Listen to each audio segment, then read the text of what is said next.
Good morning. Wow. The microphone really works. It's a huge positive.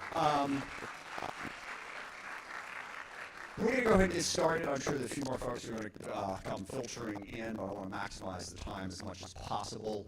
I'll make a few opening remarks, and then we'll take your questions and comments. We're going to have microphones here and here. You can line up at the microphone. If you have any sort of disability, you have a hard time standing up for a long time and don't want to stand in that line, just let one of my staff people know. Yes, I need to have a little further away. There we go. In fact, I don't know, members of the staff who are in the audience, could you identify yourself? I think they may all be out front. Anybody here? That's not good. They're still signing people in. But I will, hey, Glenn, you guys step out here. So Glenn is my district director, wait in there. If you want to ask a question, can't for any reason stand in line for a long time, identify one of the staff people will line you up there. Also, I will ask, it's going to be hard to get through everybody and every comment, every question. If you could do your level best to be brief. It doesn't have to be a question. I know a lot of times people get irritated when someone's just going, talking about something. You can absolutely tell me what you want to do, what you want me to do. It doesn't have to be a question. I do just ask you to try to keep it as brief as possible. Basically, look to your left, look to your right, and hope that person gets their chance too. I want to try to get everybody in as much as possible. So it doesn't have to be a question. Do hope that we can keep it relatively brief. So top line issues in terms of what we're working on, what I think we're facing. Most important thing for me is to make sure that we continue to support and strengthen our basic democracy.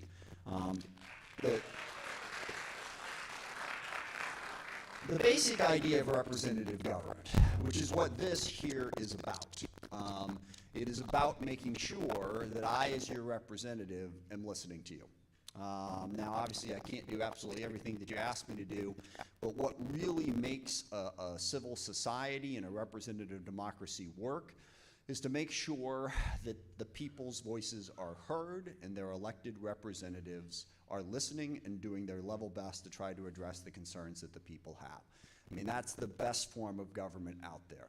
And I do believe that we are having some struggles in terms of maintaining our democracy right now. And as I said, that is my #1 priority, to make sure that we continue to be a nation of laws, not of individual people. That the law, to the best of its ability, tries to treat everybody equally and respect that law. And it's hard to overstate the impact that January 6th had on that. You can dress that up in a variety of different ways, but what it was an attempt to violently overturn an election, which is the exact opposite of what a democracy is supposed to do. Now, I've been doing this a long time, and one thing I know about politics is even in a very fair system, even in a system where your views are heard, where there's a balanced effort to come to conclusions, sometimes you lose.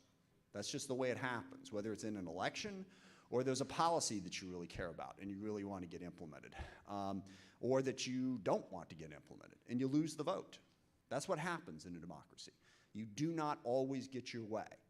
There's 330 million people in this country. They don't all agree on everything. In fact, they disagree on most things.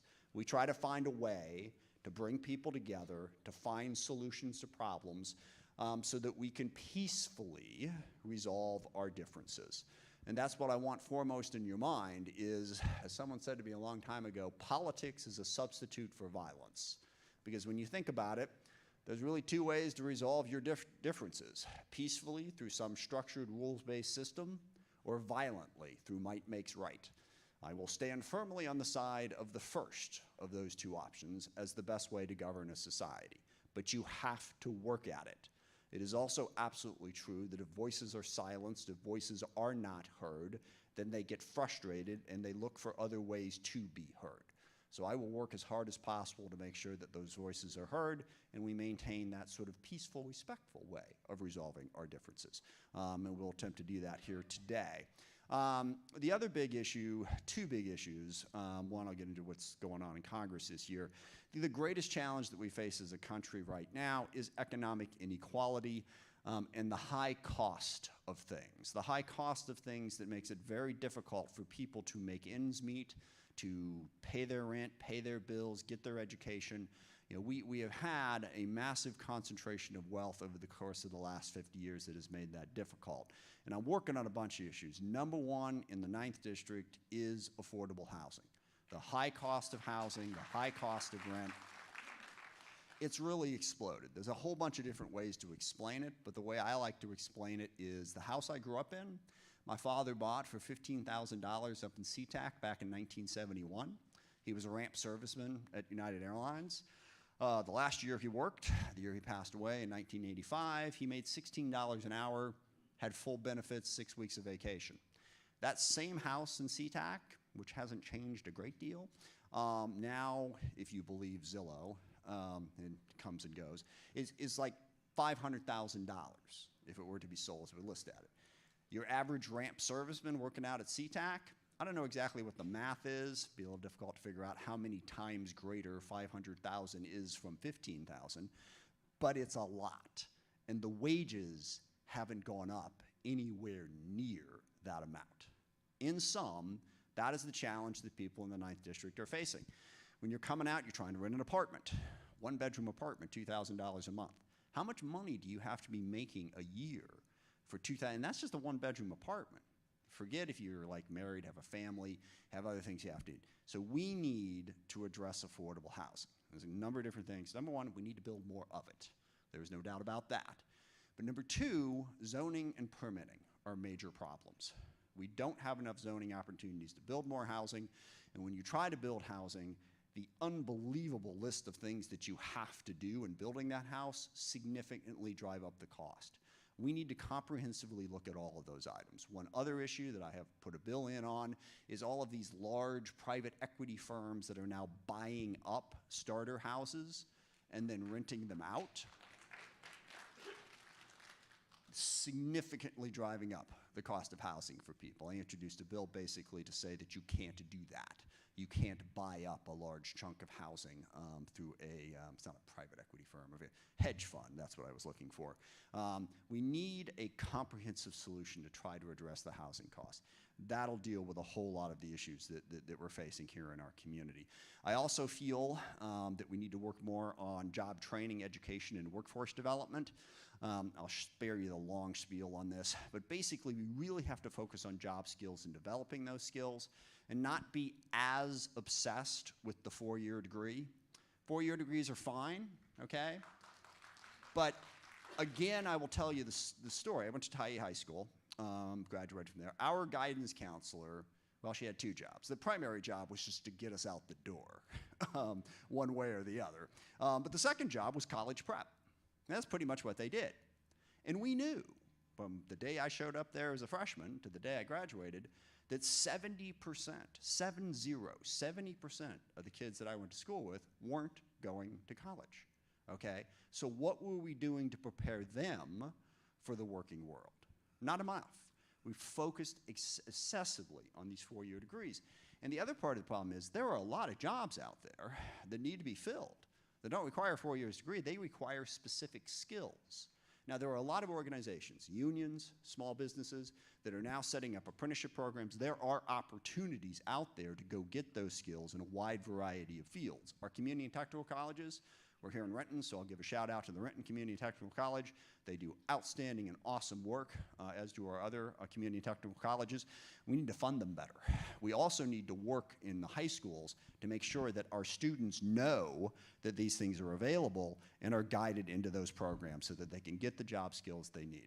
You know, we passed a lot of legislation the last 2 years that I think is a positive.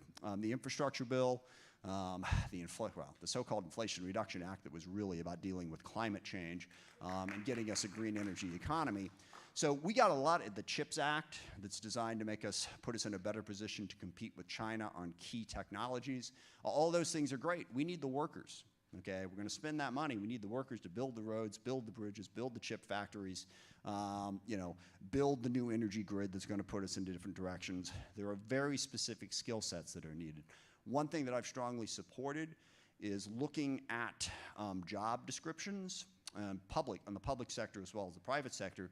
There are a lot of jobs out there that require a 4-year degree that shouldn't. That you don't actually need a 4-year degree, but you can't even get in the door because it's stated as a requirement. A number of states are stepping up and changing that, so I think that's a key part of it.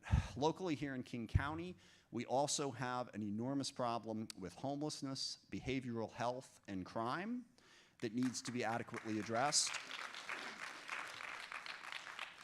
And I think there are a number of different pieces to that. Certainly, I think behavioral health is right at the top. Well, affordable housing is at the top, but I've already talked about that. Behavioral health, the number of folks who are suffering either from drug addiction, drug abuse, or some sort of mental illness is high. The number of beds to treat them is low, and it has gotten lower over the course of the last 30 or 40 years. That's not the only problem, okay?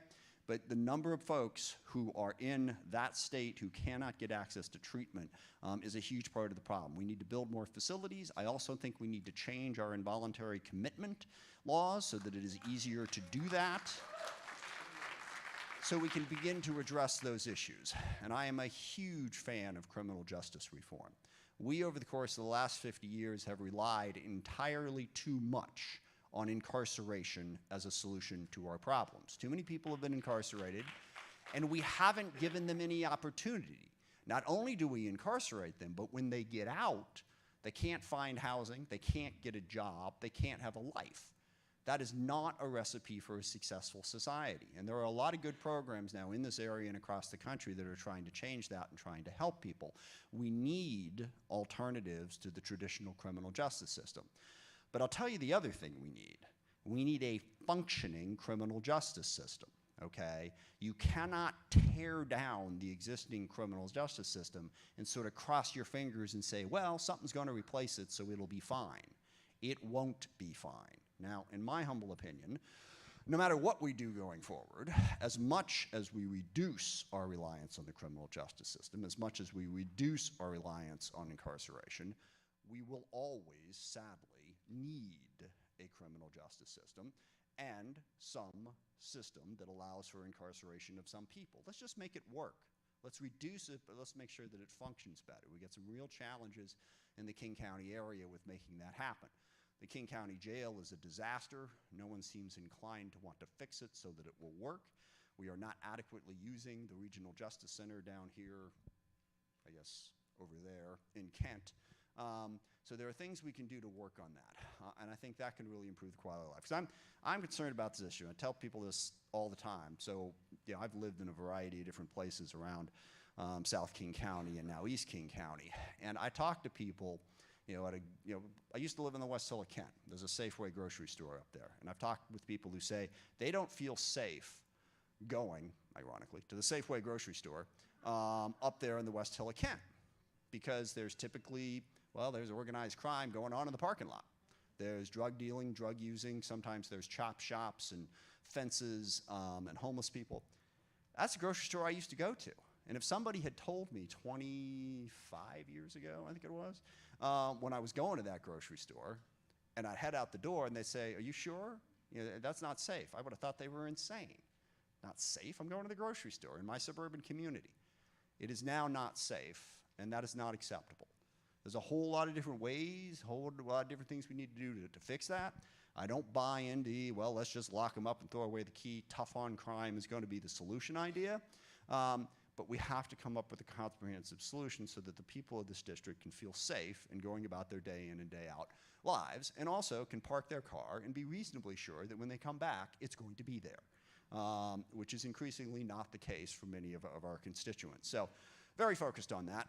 Last two things I want to talk about. One, what's going on in Congress, and two, some foreign policy, international relations issues that I think are important. Congress has changed, as you know. The Republicans took over the House this year after the Democrats were in the majority for 4 years. Again, that's fine. That's democracy. That's the way it plays out. Can't win them all, as they say. But but we have to raise the debt ceiling and pass our appropriations bills. And I have a very long-winded explanation of the budget deficit and the problems that are involved, which I don't have time for today. I used to do that at town hall meetings. I had a whole bunch of charts to sort of walk through it and talk about it. But suffice to say that I do believe that the debt and the deficit matter. I've had a lot of people try to explain to me that it doesn't. I wish they were right. I've often joked that it's kind of like, if someone comes up to me and says, I got this great diet, you're going to be in the best health of your life, you'll be at the absolute right weight, and all you have to do is eat ice cream all day long. I'd be intrigued, okay? I'd be like, yeah, tell me how that works. I wish it did. I will skip the economic analysis. It does not work to simply say that debts and deficits don't matter. You can manage them, you can work within them, but there are still a troubling aspect of the economy. We do need to have fiscally responsible policy. But fiscally responsible policy, number one, is pay your bills, okay? Once you've run them up, saying, you know how I'm going to balance the budget? I'm just not going to pay you, is not a way to go, all right? And the U.S. economy, in large part, is dependent upon the fact that the dollar is the reserve currency for the world. That is an extraordinarily privileged position to be in, which we are beginning to take for granted. If in fact the dollar isn't valuable, if in fact US government-backed securities are not reliable, we are headed for an economic cataclysm, the likes of which I think few can actually imagine. Now, you say, well, it's the reserve currency and we're fine and everything. Let me just say, once upon a time, the British pound was the reserve currency for the world, and then it wasn't. So our privileged position here is not guaranteed. We need to raise the debt ceiling. Period, full stop. Then we can talk about what the fiscal policy is going to be.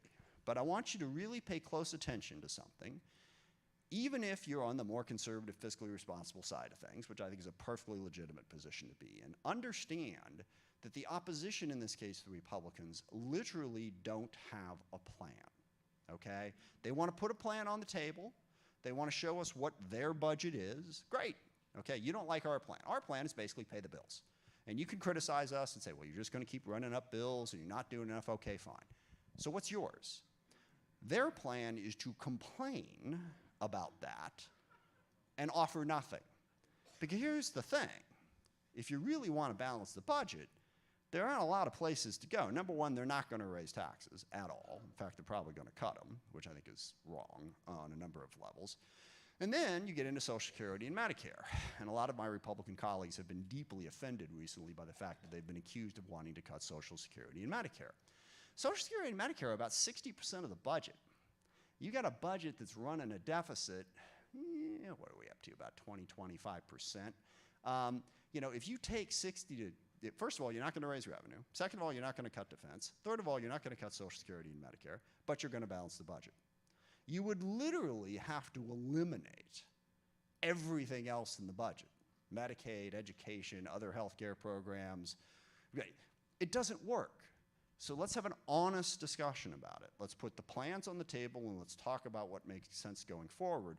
But understand, every day from this point forward that we don't raise the debt ceiling is harming our economy. It is creating uncertainty, unrest, instability throughout the economy. We've got to pass a budget, and we can have that conversation about what that budget looks like, but please raise the debt ceiling and please pass appropriations bills. Lastly, globally, we have challenging times.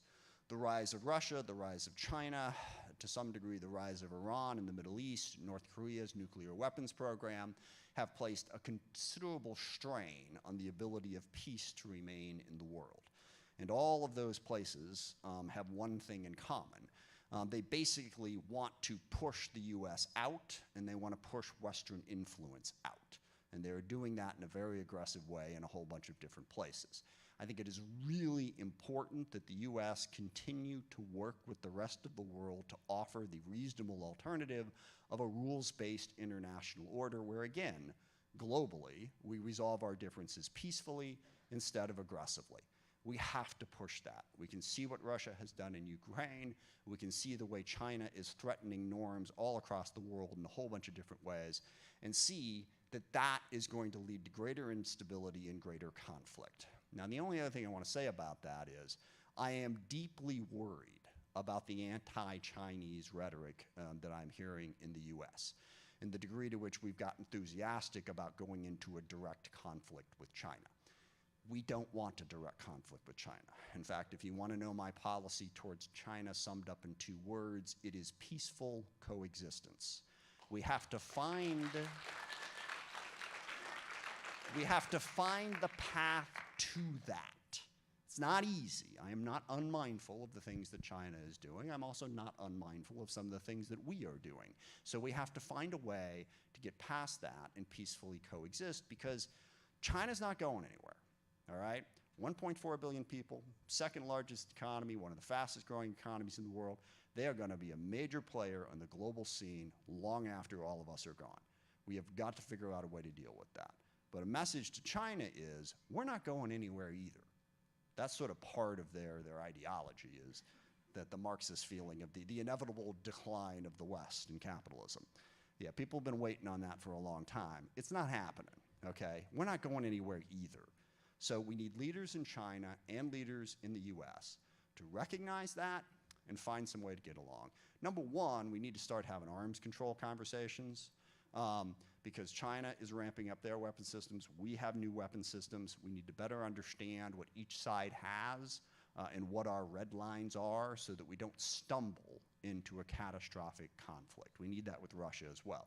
I will tell you, I work very closely with the senior leaders of our national security establishment. I'm now the ranking member on the Armed Services Committee. I'm no longer the chairman, but still, it's a reasonably important position, even if it's not as important as it was last year. So you roll with the punches, like I said. But I talk to them all the time. We're trying. China's not picking up the phone at the moment, which is a real problem. And I actually met with the Chinese consular who represents sort of the West Coast. He's in San Francisco, but he was up here, and I had that conversation. You can't bully your way through this. We need to talk, and we need to engage. There's undoubtedly a whole bunch of things that I did not cover, did not touch. Please don't read that as what my priorities may or may not be, but I want to hear from you. So happy to answer any questions you have, or like I said, any statements you want to make are fine too, but if you could keep it reasonably focused and reasonably brief, that would be appreciated. And again, if you don't want to stay on the line, let one of our people, staff people know, we'll do this. So yes, ma'am, go ahead. Hi, Congressman Smith. Sorry, can you hold on just one quick second so the murmuring can die down a little bit here? All right, if we can get everyone's attention, go ahead, please. My name is Nagin. I'm an American. Go ahead. I'm an American-Iranian Democrat. And first, I wanted to thank you because during Trump's travel ban, your office helped progress in my father's immigration case. And I was able to be reunited with my father after 9 years. I'm happy to hear that. Thank you for that. But recently, I felt like I'm not getting enough or helpful responses from your office. I've been calling them to request an answer on your position on HR 589. Yeah, we've had some meetings about that, yes. And I've sent a couple of emails, and your answer has been democracy and with Iran. Well, actually, my answer is I hadn't decided yet. Okay. So my request. Keep going. Yeah, my request is that we want you to join the 29 other Democrats who have already signed HR 589 MASA Act as is to sanction those who are killing people in Iran. Over 60 children in Iran have been killed. Terrorists, they are funding terrorists to kill Americans in Syria. They're also funding Putin to kill innocent people in Ukraine. So that is my request to you today, Congressman.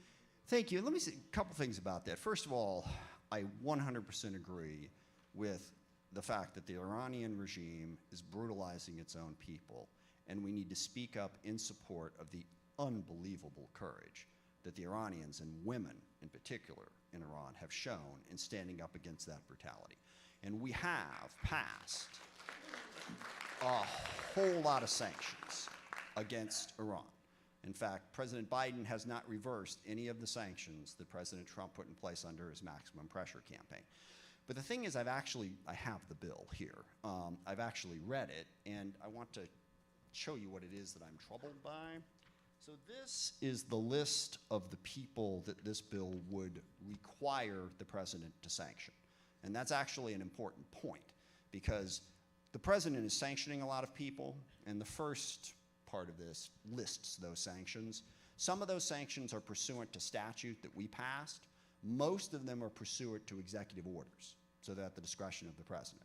But the list of people who are to be sanctioned under this bill, and this is going to take a moment, so I apologize. That's okay, I've read it. Include the Supreme Leader of Iran and any official in the office of the Supreme Leader of Iran. That's fine. The President of Iran and any official in the office of the President of Iran, or the President's cabinet, including cabinet ministers and executive vice presidents. Fine. Then, any entity, including foundations and economic conglomerates overseen by the office of the Supreme Leader of Iran, which is complicit in financing or resourcing of human rights abuses or support for terrorism. Yep. Probably still okay. Prestige militia. Any official or any entity owned or controlled by the Supreme Leader of Iran. So regardless of what they're doing, if they're owned or controlled, they all have to be included. And They're all then terrorists. any person determined by the Secretary of the Treasury in consultation with or at the recommendation of the Secretary of State. Any person to be a person appointed by the Supreme Leader of Iran, the office of the Supreme Leader, the President, the office of the President, to a position as a state official of Iran, so every single person who is in the Iranian government, or as the head of any entity located in Iran, so not just the federal government, and not just the government for that matter, or any entity located outside of Iran that is owned or controlled by one or more entities in Iran. So anyone who has anything to do with Iran. And we're not done yet. All right.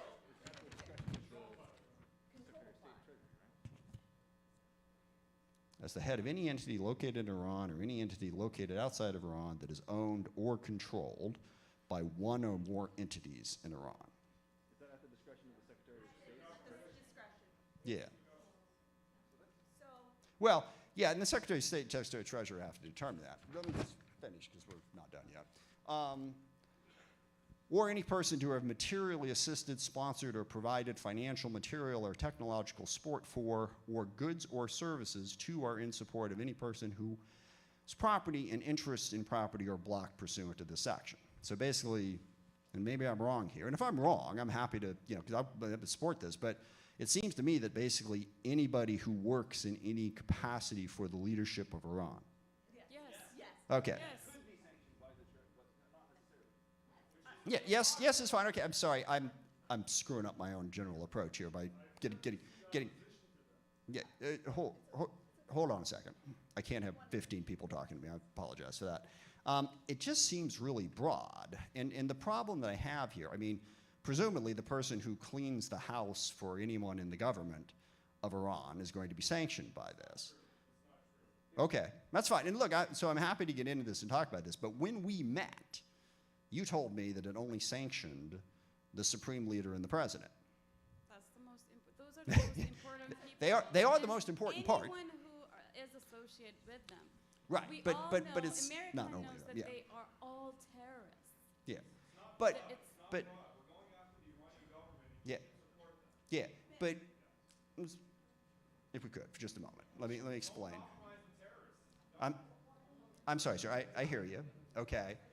The problem that I want to try to figure out is, it is. I have to be able to speak, sir, and then I'll give everyone their chance. It's fine. It is fairly broad. I mean, it's anyone who works in any capacity for the government of Iran seems to be like they're subject to sanction. And I'll designate her for the moment to speak about it. Am I wrong about that? That is correct. And Okay. that's because all of the entities that work in But control one of the thing- of the right. Supreme Leader and the government are terrorists. So even the person, just to be 100% clear here. Yeah. So in my example, the person who cleans the house for this person is potentially subject to sanctions. No, I'm sorry. Let me just deal with one. Let me just deal with one.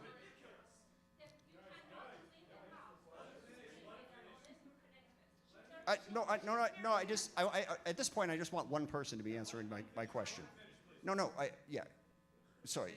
Do you want to be the one person? So anyone who is working Okay. for Supreme Leader and the government is connected with them. Right. And they support terrorism. If they're not, they can just leave the government, they can leave Supreme Leader and join the people of Iran who are chanting for freedom, and they want power out of this terrorist regime. They don't want this regime ruling them anymore. I understand. So that's my request to you. Yeah. No, and I think the challenge is also it's no small thing for the federal government of the U.S. to have to go and check all of the finances of every single person who works at any conceivable level in Iran and make sure that they are being sanctioned. I mean, that's not necessarily something that our State Department would be capable of pulling off. So I do worry about the breadth of it. So I'll have to think about that. We'll have to talk about how to deal with that. Because what I want is to put pressure on the Iranian government, not on the Iranian people. And that's what I'm trying to figure out and what's in there. Yep. Yeah. Yep. Yeah. All right. Thank you. I've heard your comments. We a lot of other people again here. We have met before. We will meet again, and we'll talk about this. But I want to make sure that we do that in the right way. Thank you for your presentation. Thank you. Yes, sir. Yes, Dan Reistrom. I'm a civic activist. I live in Fairwood, right near the border, the congressional district, and I'm a TikTok creator. I make videos from Maple Valley to Seattle, Tacoma, all the way to Tokyo in Japan, and there are many of us out there that have their alcoholic counselism business with TikTok. There are doctors, lawyers, and it's not all about teenagers dancing. There's many intellectual people. And I just want to let you know, TikTok, in my opinion, is a good thing. There are a lot of people, like I'm not sure if you had a chance to meet with Mark Warner. I've spoken with him many times. Okay, that's what I was wondering. He spoke up that he's highly affiliated with Facebook and Mr. Zuckerberg. That here's what I'd like you to do is, as many people out there use it, and it helps us learn new things. And most importantly, I would like to see some comprehensive legislation to end the wild, wild west of the internet. I think that would be very good for us. The second thing, there is a representative from the state of Washington who is on that committee, I believe the chairman. Tell her there are people around here that are more than just dance people that enjoy use it for their business, part of democracy, and let's not let my opinion, the internet industrial complex to make money off us, trolling us. Thank you. No, I appreciate it. And it's a big topic of conversation right now. The CEO of TikTok was in. And there's a couple of different concerns. One, of course, is, is TikTok mining our personal information? But that's to your point. That's not just TikTok. I mean, that's everybody. And we need a comprehensive approach to make sure that people's personal information is better protected. There were a series of bills introduced to try to do that under the previous Congress. Definitely we need to do that. Focusing just on TikTok is the wrong way to do it. The other thing that people are concerned about is that the Chinese Communist Party owns a chunk of TikTok. And the concern there is, first of all, what they might do with that information in terms of being able to effectively spy on the U.S. But then second, the big concern is content control, which is what I need to look into. And this is what China does. If you say anything bad about China, they will cut you off. Okay. A couple years ago, Australia had the audacity to suggest that China might want to be a little bit more transparent in how they were dealing with COVID. And China launched an all-out economic war against Australia as a result of that. Furthermore, if you make a movie, if you write a book, if you make a TV show, and let's say you say one sentence about the crackdown in Hong Kong, they will censor you and they will shut off your content. Now, and that has happened on TikTok in some instances. They're backing off of that a little bit, but those are the two big concerns. I will tell you, right now, I am not in favor of an outright ban of TikTok until we answer some of these questions. There have been some restrictions on the use of TikTok by certain, sensitive government personnel for fear of what they might be doing. But that's what we need to balance because, look, as you said, TikTok is used by tens of millions of people in the U.S. for a wide variety of things. I think we need to be careful about how we approach it, but those are the concerns that I'm trying to weigh and balance. Yes? Hi there. Thank you so much for telling us that you're going to look a second time at H.R. 589, which is the Massaw Act. Just wanted to say a little something. My concern is that we've already gone through 9/11 once, right? We need to have maximum pressure against this regime because they are supporting terrorists everywhere. I'm a veteran. Are there any other veterans in the audience? I don't want another war. And I sure as hell don't want them to come to our country and do this again. This man, this supreme leader, is murdering children, and he's having them raped before they're murdered, okay? Read the CNN articles. He's murdering children. He has had people on rooftops just shooting at people who are just talking and asking for their basic human rights. There's no question about that. So this man will not follow any kind of order in nuclear arms deals. He's not going to do that. He couldn't care less about his own people, much less the people that he claims are causing all this. He's saying that Americans are causing all this. Yeah. So he's not going to do this. We need him out of power. Well, So- see, now that's an entirely different thing there. What would you be prepared to do to take him out of power? So the Iranian people, thank you so much for Yeah. asking that. Iranian people here and over there are saying, no, we do not want you to go over here. We don't want you to come over here. Let us handle it. Just to But be clear, please- militarily, yes. Militarily, yes. Right. But please stop funding the people that are murdering us. That's what they're asking.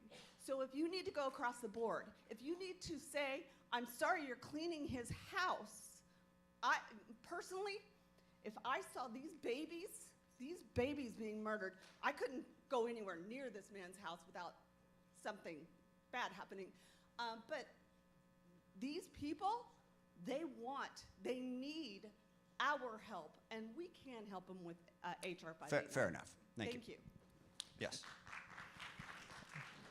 Thank you. My name is John Donoso.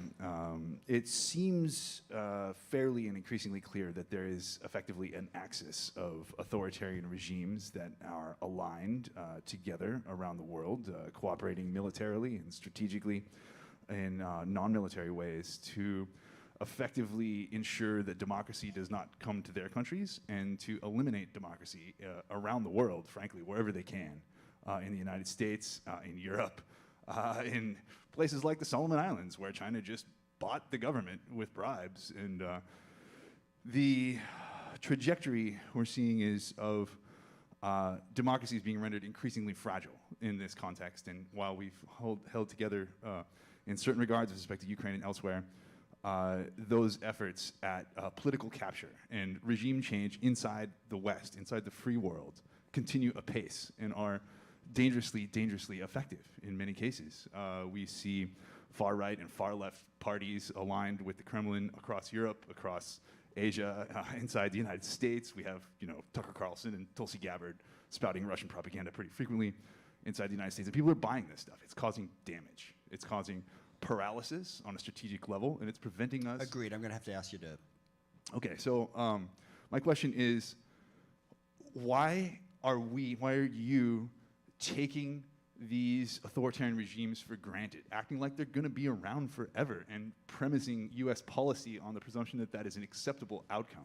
Fair question. The answer is because I really don't want to destroy the entire planet in a global conflict. That's not what we did in the USSR. Yes, question.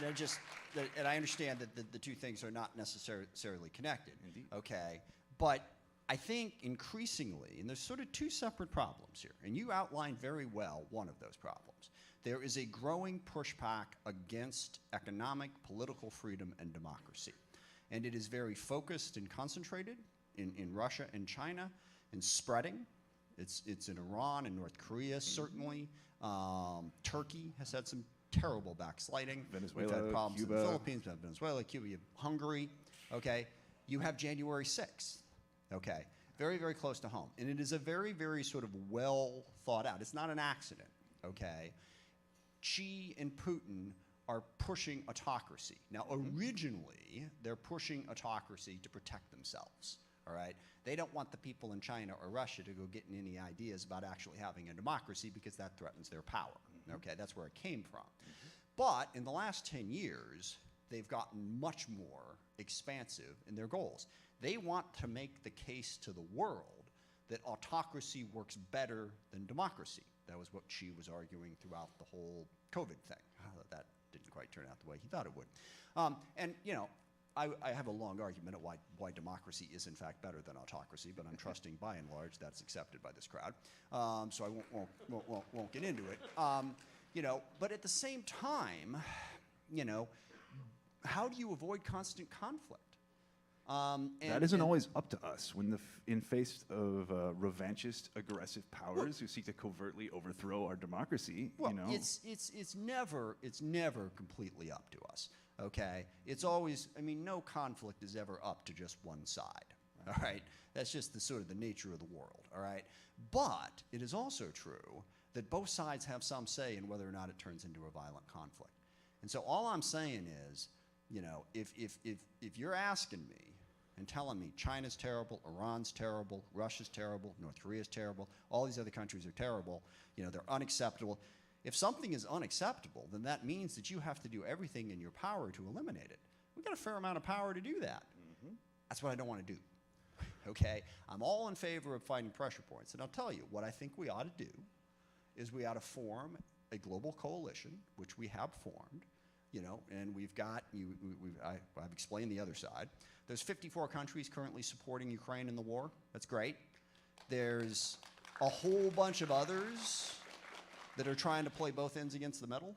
I mean, you got India, you got Brazil, you got South Africa, and basically they're trying to figure out how to get along in the world. And there's a very complicated explanation, and we, by the way, are not completely blameless for the reason that India and Brazil and South Africa and other places feel that way. I mean, look, all right, I'll throw Indonesia at you. Okay, Indonesia, key player in all this. I was in Indonesia last year talking about it. They're trying to figure out how to get along with China, and we're talking about how awful China and Russia is and everything.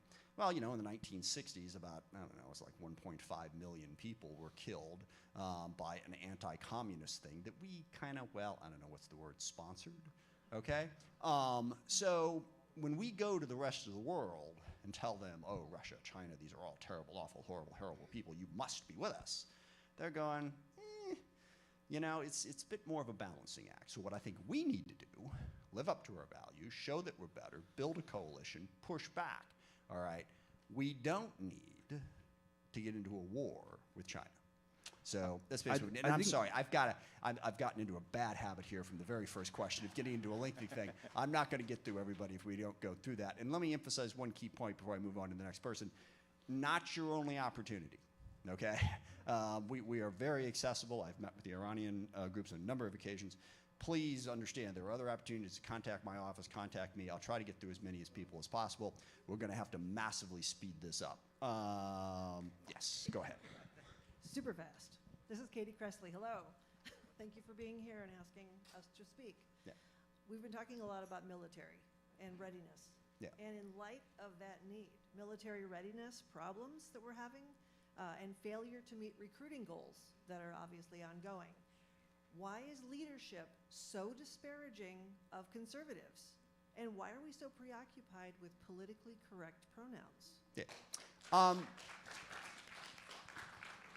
Two parts to that question. One is the readiness issue, is recruitment. We unquestionably have a recruitment problem, particularly in the Army. Now, what we're trying to figure out, no one knows exactly why. You know, everyone has sort of their political theories. The single biggest reason why right now is because of the pandemic. And I actually have spoken directly with Secretary Austin about this on a number of occasions. For 2.5 years, the U.S. military has not been able to be in our high schools. They haven't been able to go out and recruit. Now, I think there are some other challenges. It's not just that, but we have to sort of move our way through that. But in answer to your question, I don't think that the United States military is obsessed with those things that you just said, that it's like obsessed with pronouns and all this other stuff.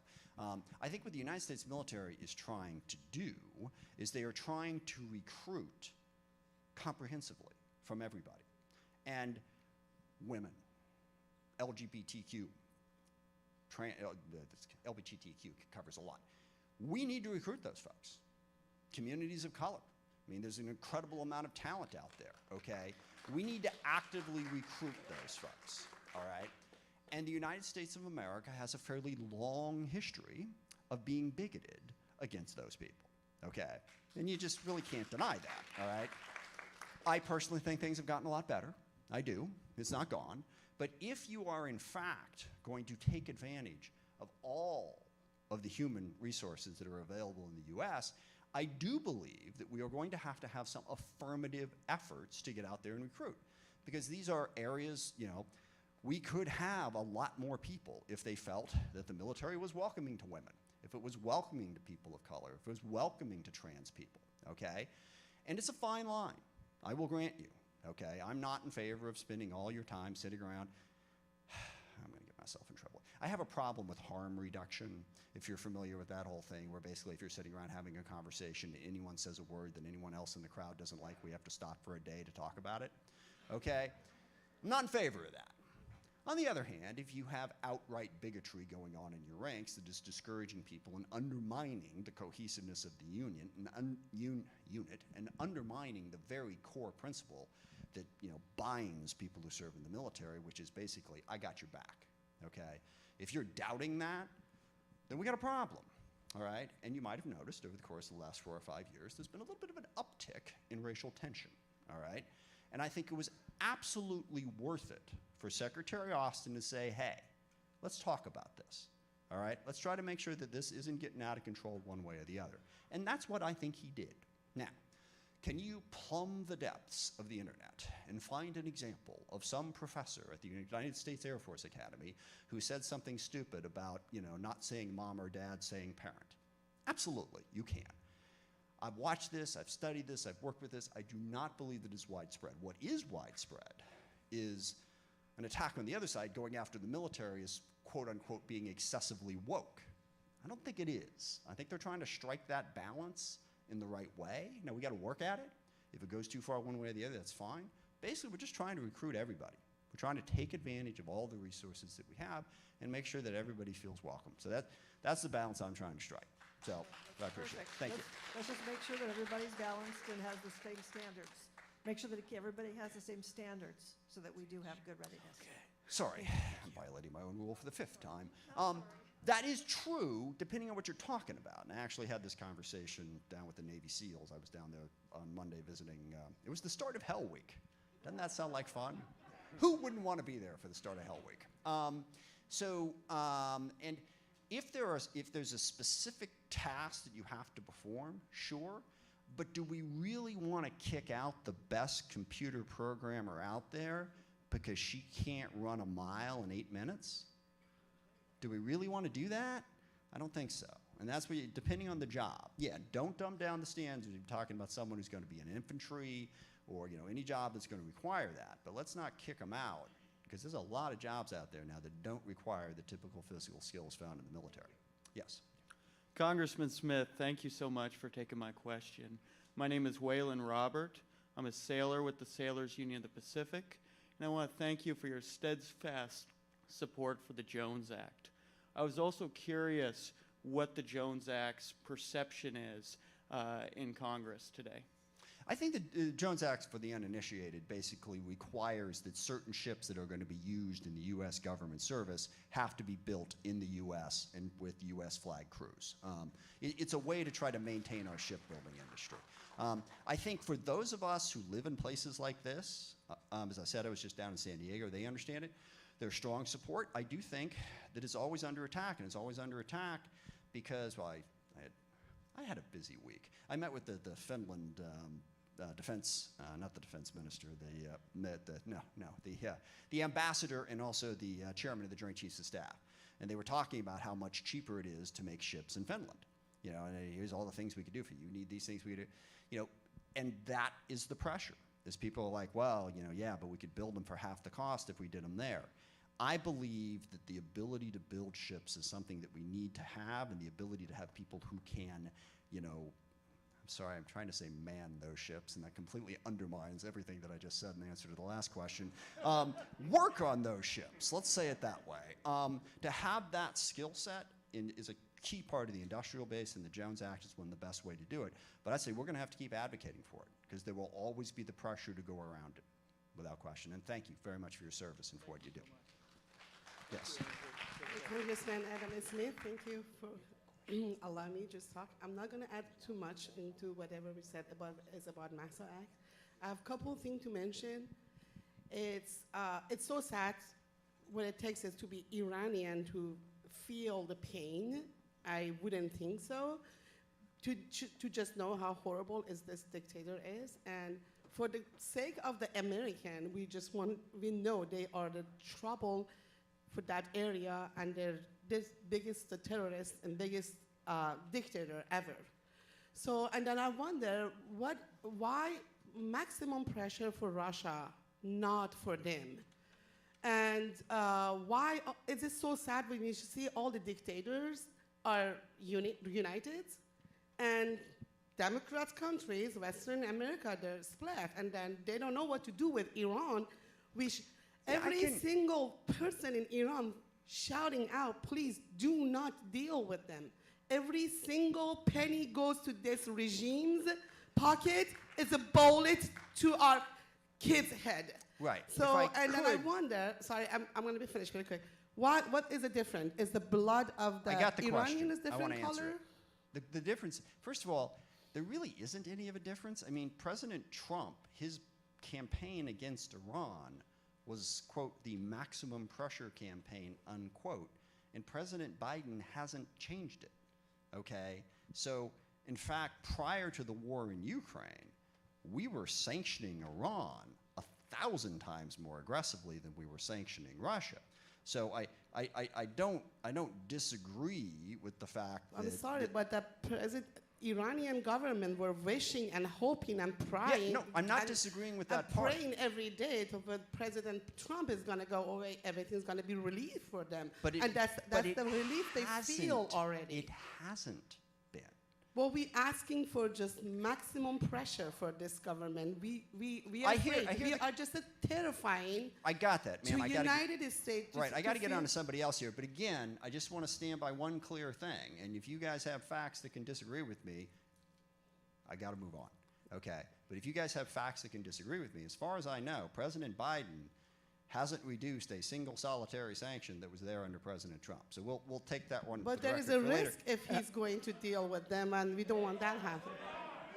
Oh, hey, ho, ho, ho, hey, ha. Whoa. Thank you.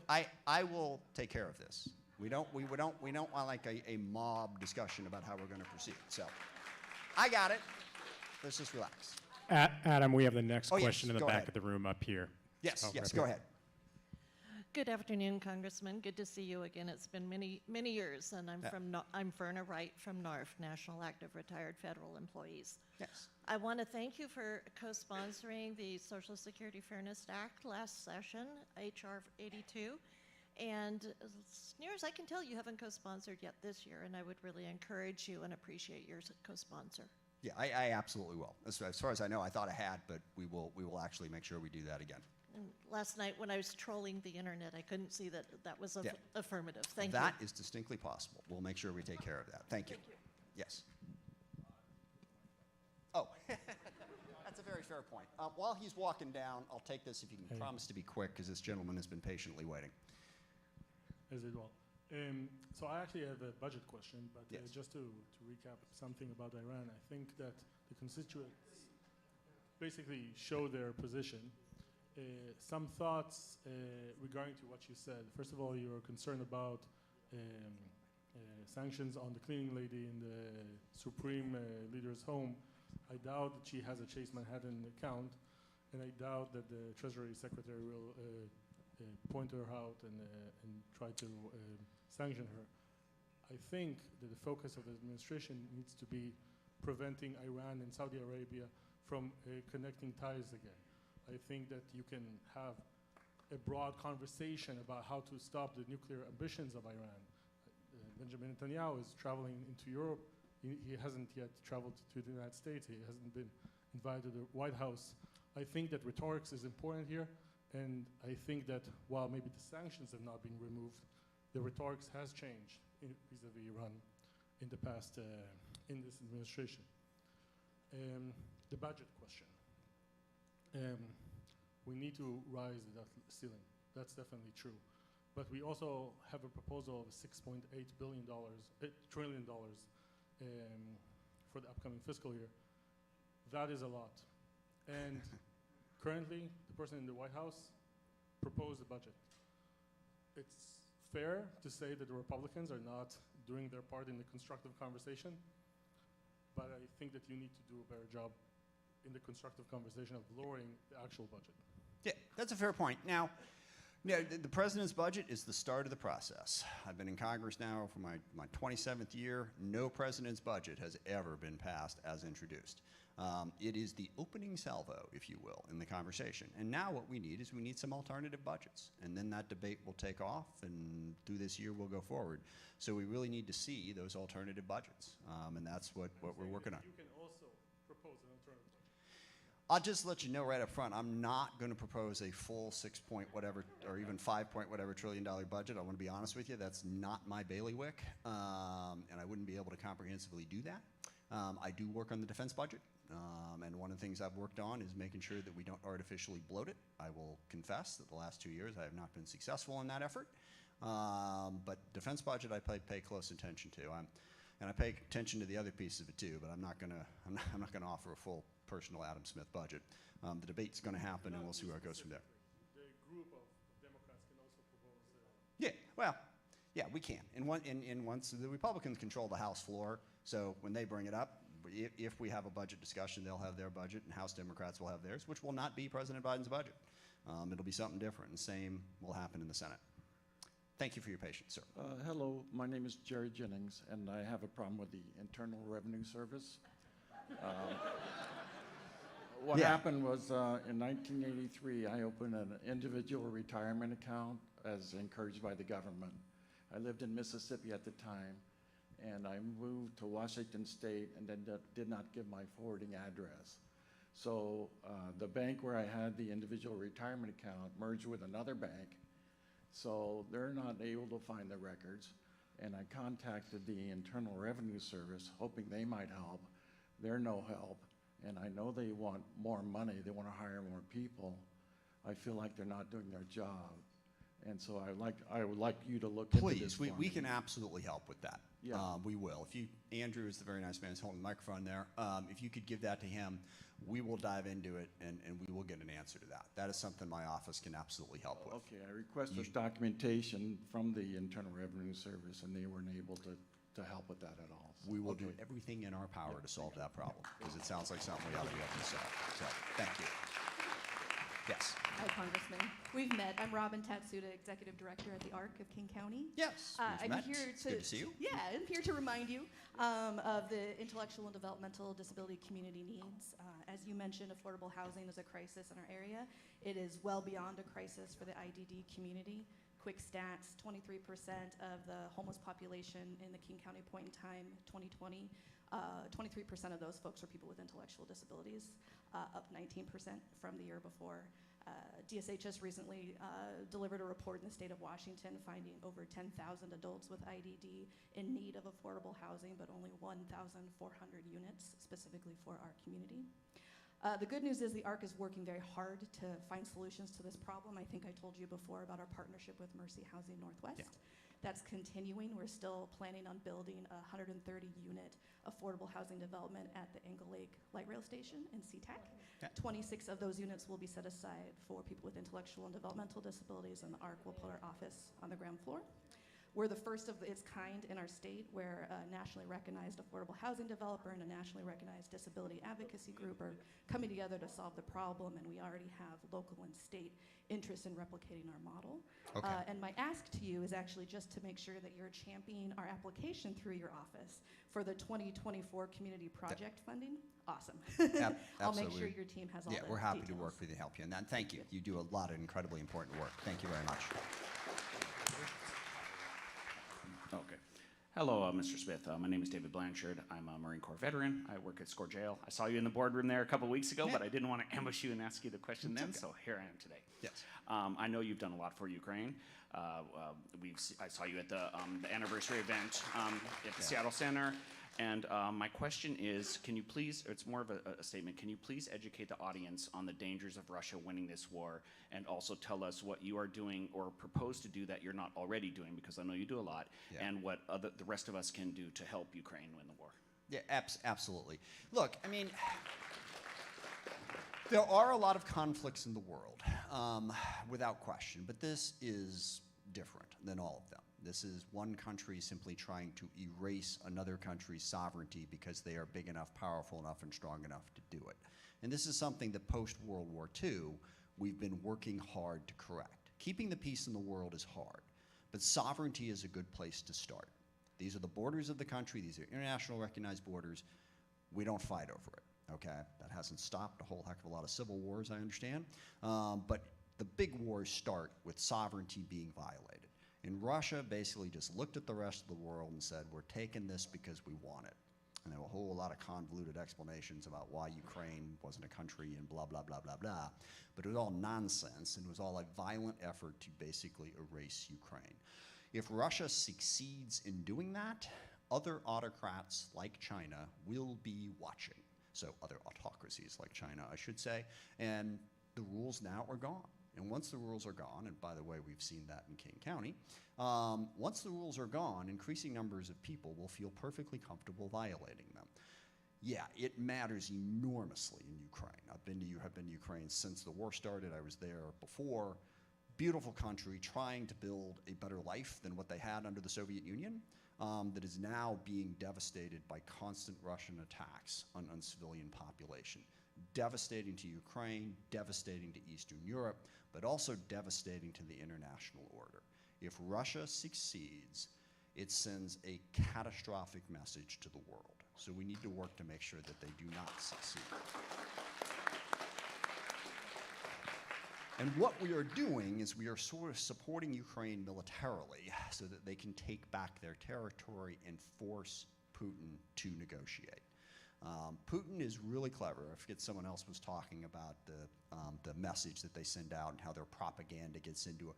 And you see it. There's a whole bunch of arguments come up. I mean, the argument that, you know, the Ukrainian government is run by Nazis. Of course, President Zelensky is Jewish, so that's a bit of a flaw in that argument.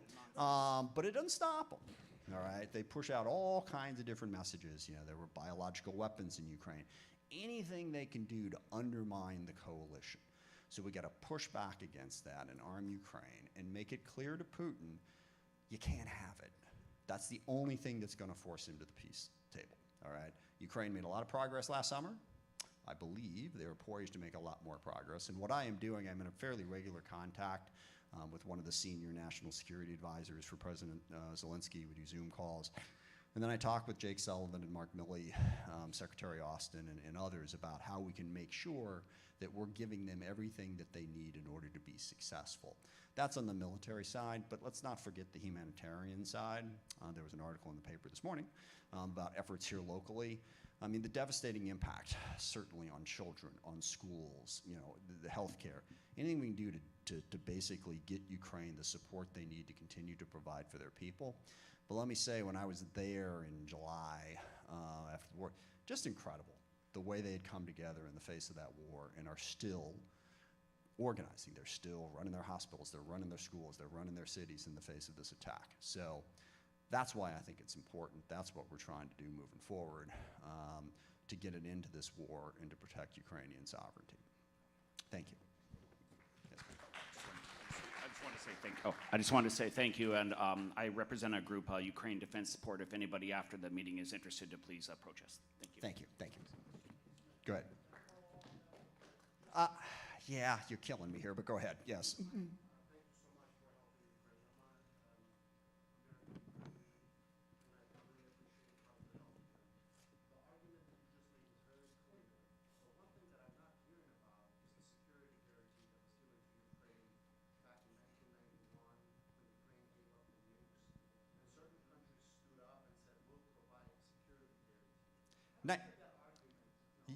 Yeah, and that's very, very, 1994 actually was when signed that peace agreement. And Russia and everybody, they didn't actually give a security guarantee in the sense that they didn't say we would come to your defense.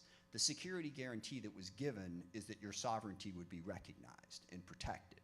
And Russia violated that rather obviously.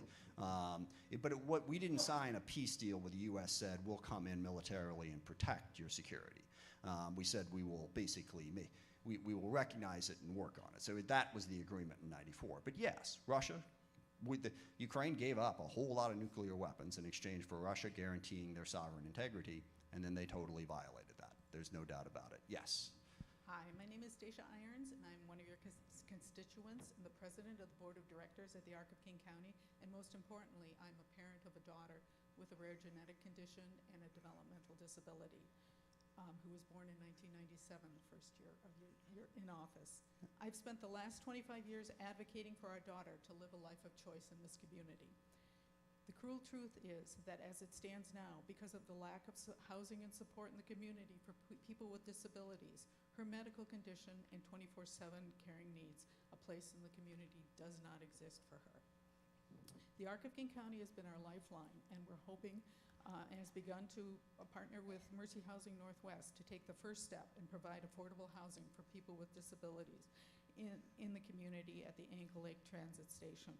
This project is the first of its kind to merge housing and support care needs of the IDD community in an inclusive transit-oriented location in King County that enhances access to other services, schools, and jobs and provides a space for our community to gather.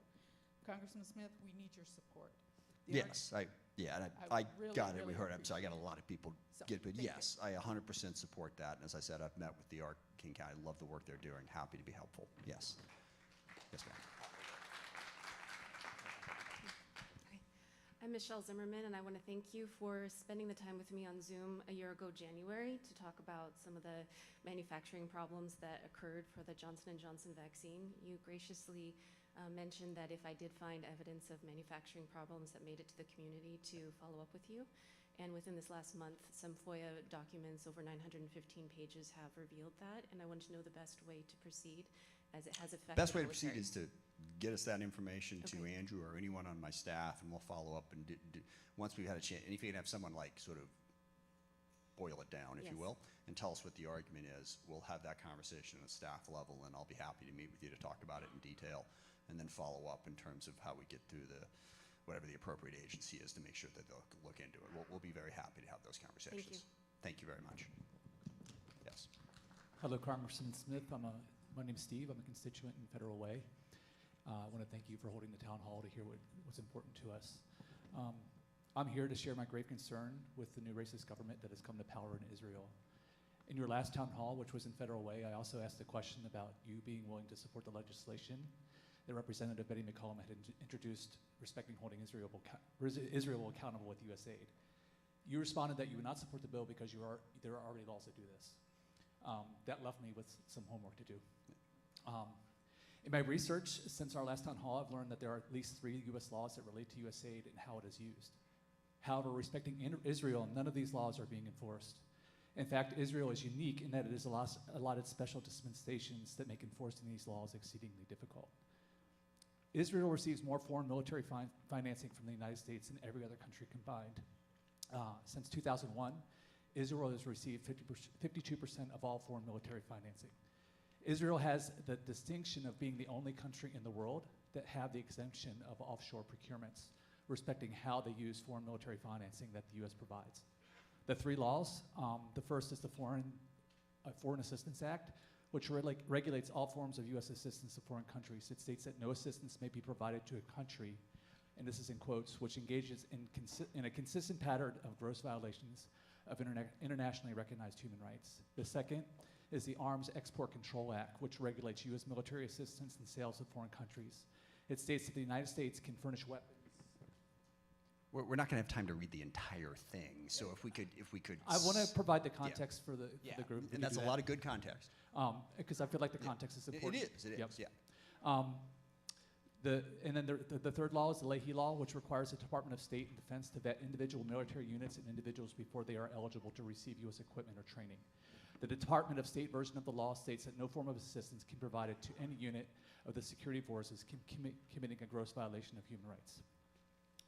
So another indisputable fact is that the United States has placed conditions on other countries. Egypt is an example of this. However, when it comes to Israel, general human rights are almost never adhered to. Furthermore, weapons provided to Israel are much less transparent than those to other countries, making implementation of these laws more difficult. Most countries receive allocation. I'm sorry, I got a lot of people to get to. Yeah, I can't have I- four-page stories read to me all the time. So. Just a little bit more. I'm sorry. Weapons provided to Israel are less transparent than other countries, making implementation of these laws more difficult. Most countries receive their foreign allocation military financing in quarterly installments. The money is kept in U.S.-controlled banks until the country wishes to draw down from its purchased weapons. Israel, however, enjoys preferential status. Since fiscal year 1991, Congress has authorized Israel to receive its foreign military financing allocation in one lump sum and early within 30 days of the budget's enactment. Israel is also the only country in the world for which the United States does not have a tracking mechanism to determine which weapons. I'm sorry, sir. I get your point. It's a really important issue, but I can't have. I don't have 5 minutes for everybody. I just don't. Okay. Can you try to? And I know the point, and I know the discussion. Let's calm down. I'm happy to comment whatever you want to comment. I'm happy to meet with you. I'm happy to do all of that, but I can't have everyone else just sit here and wait while we go through a 10-minute recitation. I can't. It's not 10 minutes. I timed it before it was 5, and it's not that long. Okay. We've had 5 minutes. So. All right, let's just calm down, please. Recently, there was an article in Haaretz, which is an Israeli publication. Yeah, I read it. That article referred to what took place in Hawara, a Palestinian village, as a pogrom. Yeah. This is the last page. Thank you for bearing with me. There have been multiple human rights organizations, Amnesty International and Beit Salem, which is an Israeli NGO, that have deemed the Israeli state an apartheid state. So with all of this, I want to ask if you are willing to what you're willing to do to make Israel accountable with its violations of these 3 U.S. laws. And the best I can do at this point, because I really do have to get to other people, I'm happy to sit down and meet with you again and have this conversation. I am very concerned about everything that you just said. I think what Netanyahu is doing in Israel is creating significant problems in the region and for us. And I think it is something that we need to talk about and figure out how to do that. Israel has always been an important relationship for the U.S. for what I think are good reasons, but we are in a problematic place. There is no doubt about it, okay? But I wish I could get into it more, but I do have a lot of the people to talk to. Let's meet, let's talk, see what's going on, and I have to get to somebody else. Can I ask one more question of your, please, of your staffer, Andrew? I had the opportunity to listen to human rights defender Issa Amro's testimony at the UN. It's an hour long. Yeah, it's not a question, but. I'm wondering, no, I have a question. I know it, Andrew. I appreciate your staffer, Andrew. Yeah. I wonder if he might be willing to listen to that testimony and report on it. Absolutely, yes. I'd listen to anything, we'll do it. When I'm not taking up everybody else's time, I'll be happy to look at that, and yes, we will talk further about it. Thank you. Yes, ma'am. Oh, okay. Hi, I'm Olivia Neer, and I just wanted to talk about the fact that social media is really impactful to young people's mental health. And I think that the ban on TikTok is blatantly xenophobic, and I think that it would be really beneficial if you looked into more restrictive bans on all of the other social media that also really impact the youth. And I think that the xenophobia that's going on with TikTok is really impactful to the situations with China right now. And I think that it would mean a lot if you looked into making it more equal upon all of the different social media aspects that are affecting everybody. Amen. I mean, that is, there is absolutely no question that social media is having a devastating impact on young people. That's what we need to comprehensively be looking at. And I appreciate that. Would be happy to stay in touch with you about how we can best do that. Thank you very much. Good morning, Representative Smith. This is Daryl from Kent, and just recently, all Democrats in the House of Representatives voted against the Parents' Bill of Rights Act. Were you one of those individuals who voted against it? Well, I think we know the answer to that question. Yes, yes, I was. Okay. With that being the case, my question is, why would you vote against an act that would require school districts to grant parents access to their school's curriculum and reading list, and would require schools to inform parents if school staff begin encouraging or promoting their child's gender transition? I'm wondering, what right do you or anyone else have to take my child into the dark recesses of a school and secretly expose him to material and beliefs which I might find objectionable or which might run counter to the African American culture? Gee, two things. First of all, the bill didn't just do that. It was a very long amended bill, and I will owe you an answer to go back into the specifics of it. We talked about it. I don't forget specifically what I was concerned about in the larger part of it, but it didn't just do that. The second thing is what we have to balance here. Yes, parents have an absolute right. Every individual parent cannot dictate everything that goes on within the school. It's a balance. It is very difficult. At the same time, schools absolutely should not ignore parents. Absolutely not. Now, we've got balances because parents, you have values, other people have values, different places. They're trying to juggle all of that while also trying to educate our children and do their fundamental job. What I want is I want an open process, an open conversation about that. I want to try to get at that without pejoratively going after school district personnel who are just trying to do their job. That's the balance I'm trying to strike. I'll take a look more carefully at that piece of legislation. But absolutely, parents have a right to have a say. They don't have a right to dictate everything that goes on. That's the balance. No one's asking that, one's asking that they dictate. What I'm saying is because you said yourself, everybody has different values. So why are teachers even discussing values as opposed to just discussing reading, math, and arithmetic, which do not involve values? Yeah, it's a fair point. I would say, based on my experience in school and my children's experience in school, you can't, you talk about history, you talk about English, you talk about literature, you talk about things.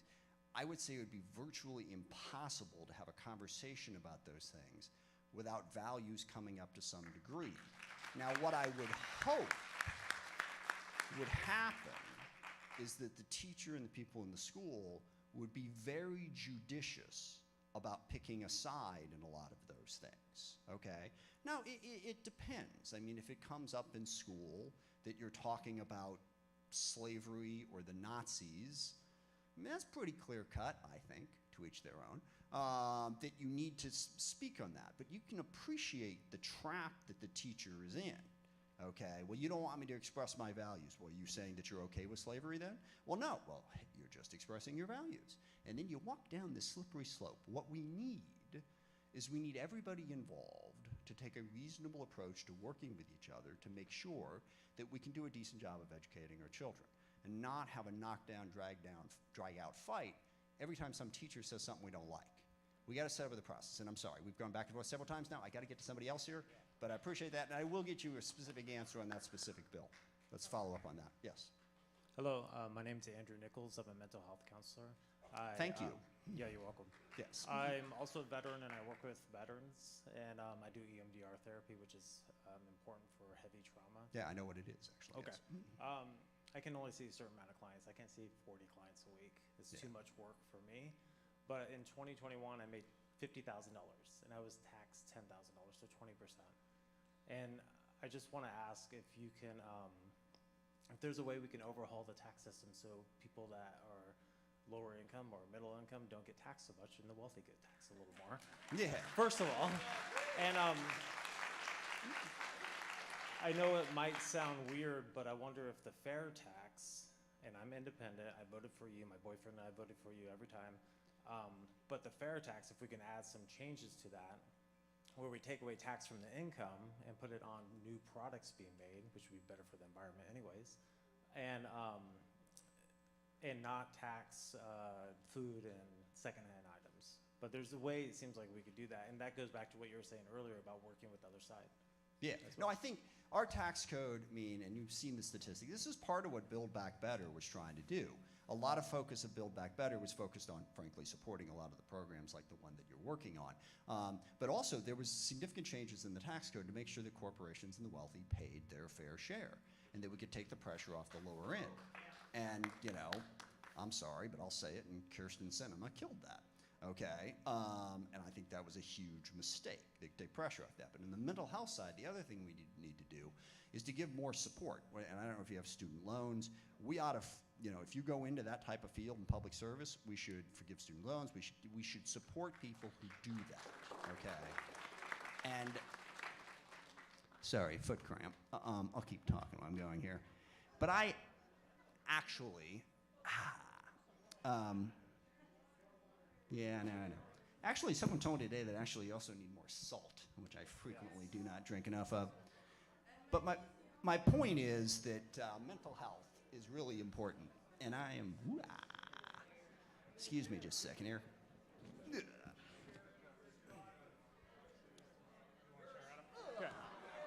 going to sit down for a second here. It's all right. Yeah, I'll get that in a second. This is just the legacy of a rather extended problem that I had with hip replacement and a whole bunch of other things. But part of that problem also was I had severe anxiety, so I've been through mental health problems. And we really need, and the type of treatment that you provide is so important. I can't say I had the best of luck with psychiatrists. You know, we spend all that money, PhD, everything else, and then they just say, here, take these drugs. That's not helpful. What you're doing and the therapy that you talked about doing, I was actually just at the psychotherapy conference back in, yeah, that would be very helpful. Thank you.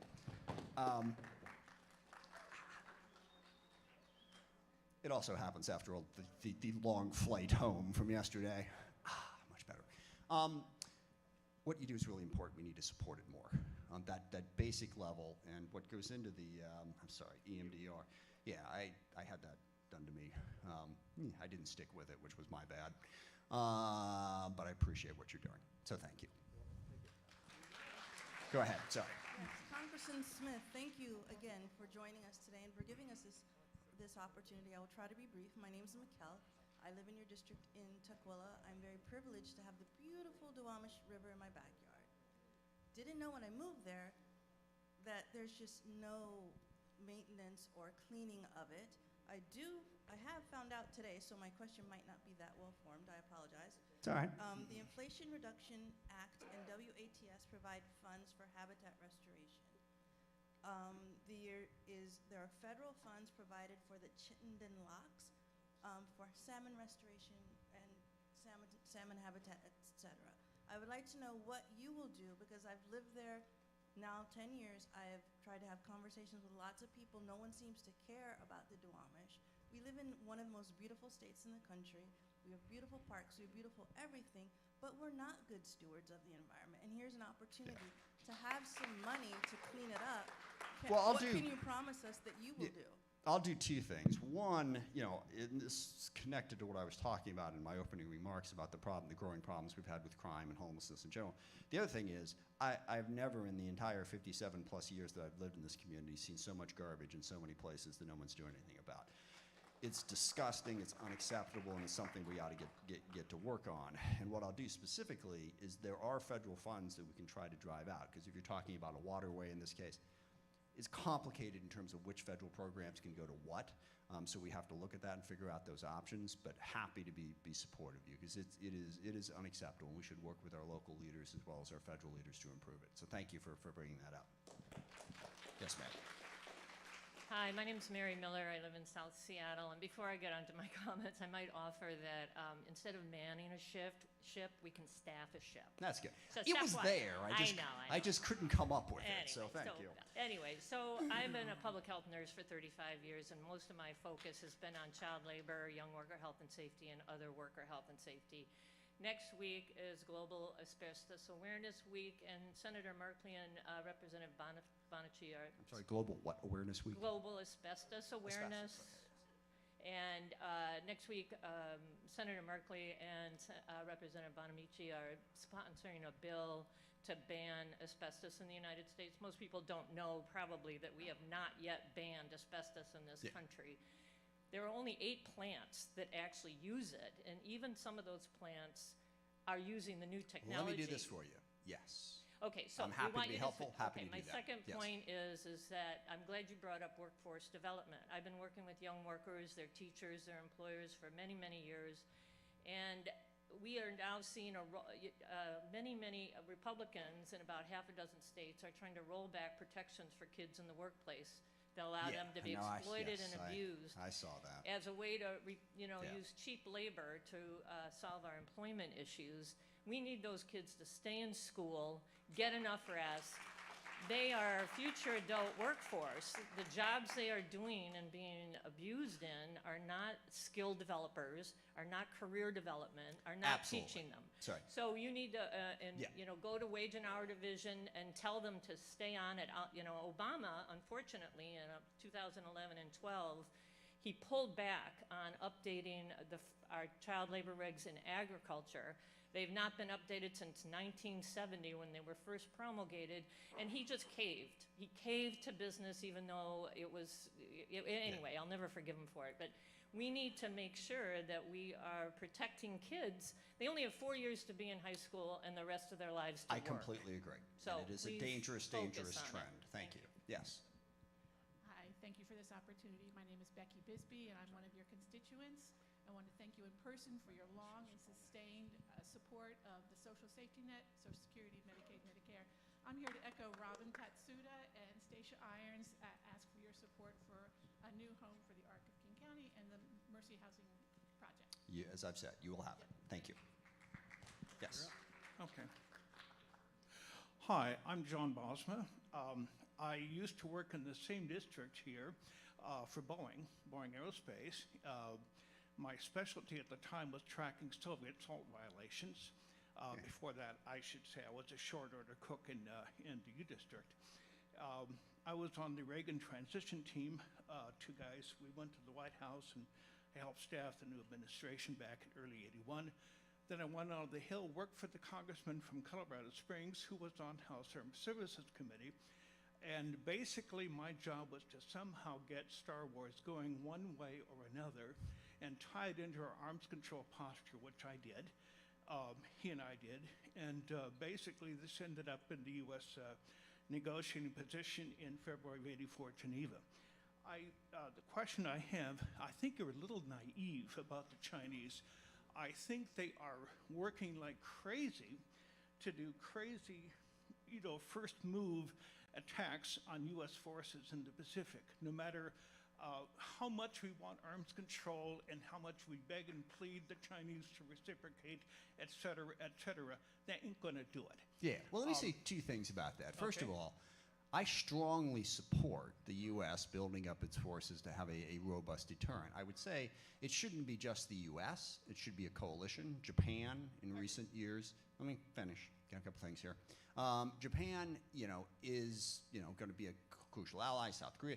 We need allies that have a sufficient deterrent force. I am not in favor of just, trusting the Chinese to not do anything nefarious. I'm not in favor of that. I will say that when it comes to nuclear weapons in particular, that we are not in any conversations with the Chinese about that in the same way that we were with the Soviet Unions is dangerous, Soviet Union. And so that's all I'm saying. We should have a conversation. I am not for a second saying that we should not have an adequate deterrence against the Chinese. We could debate this forever. Sadly, forever does not exist. So I'll give you the last word, but it's got to be really quick. Okay. And the other item I'm interested in is what's going on in Israel. There has been an eruption of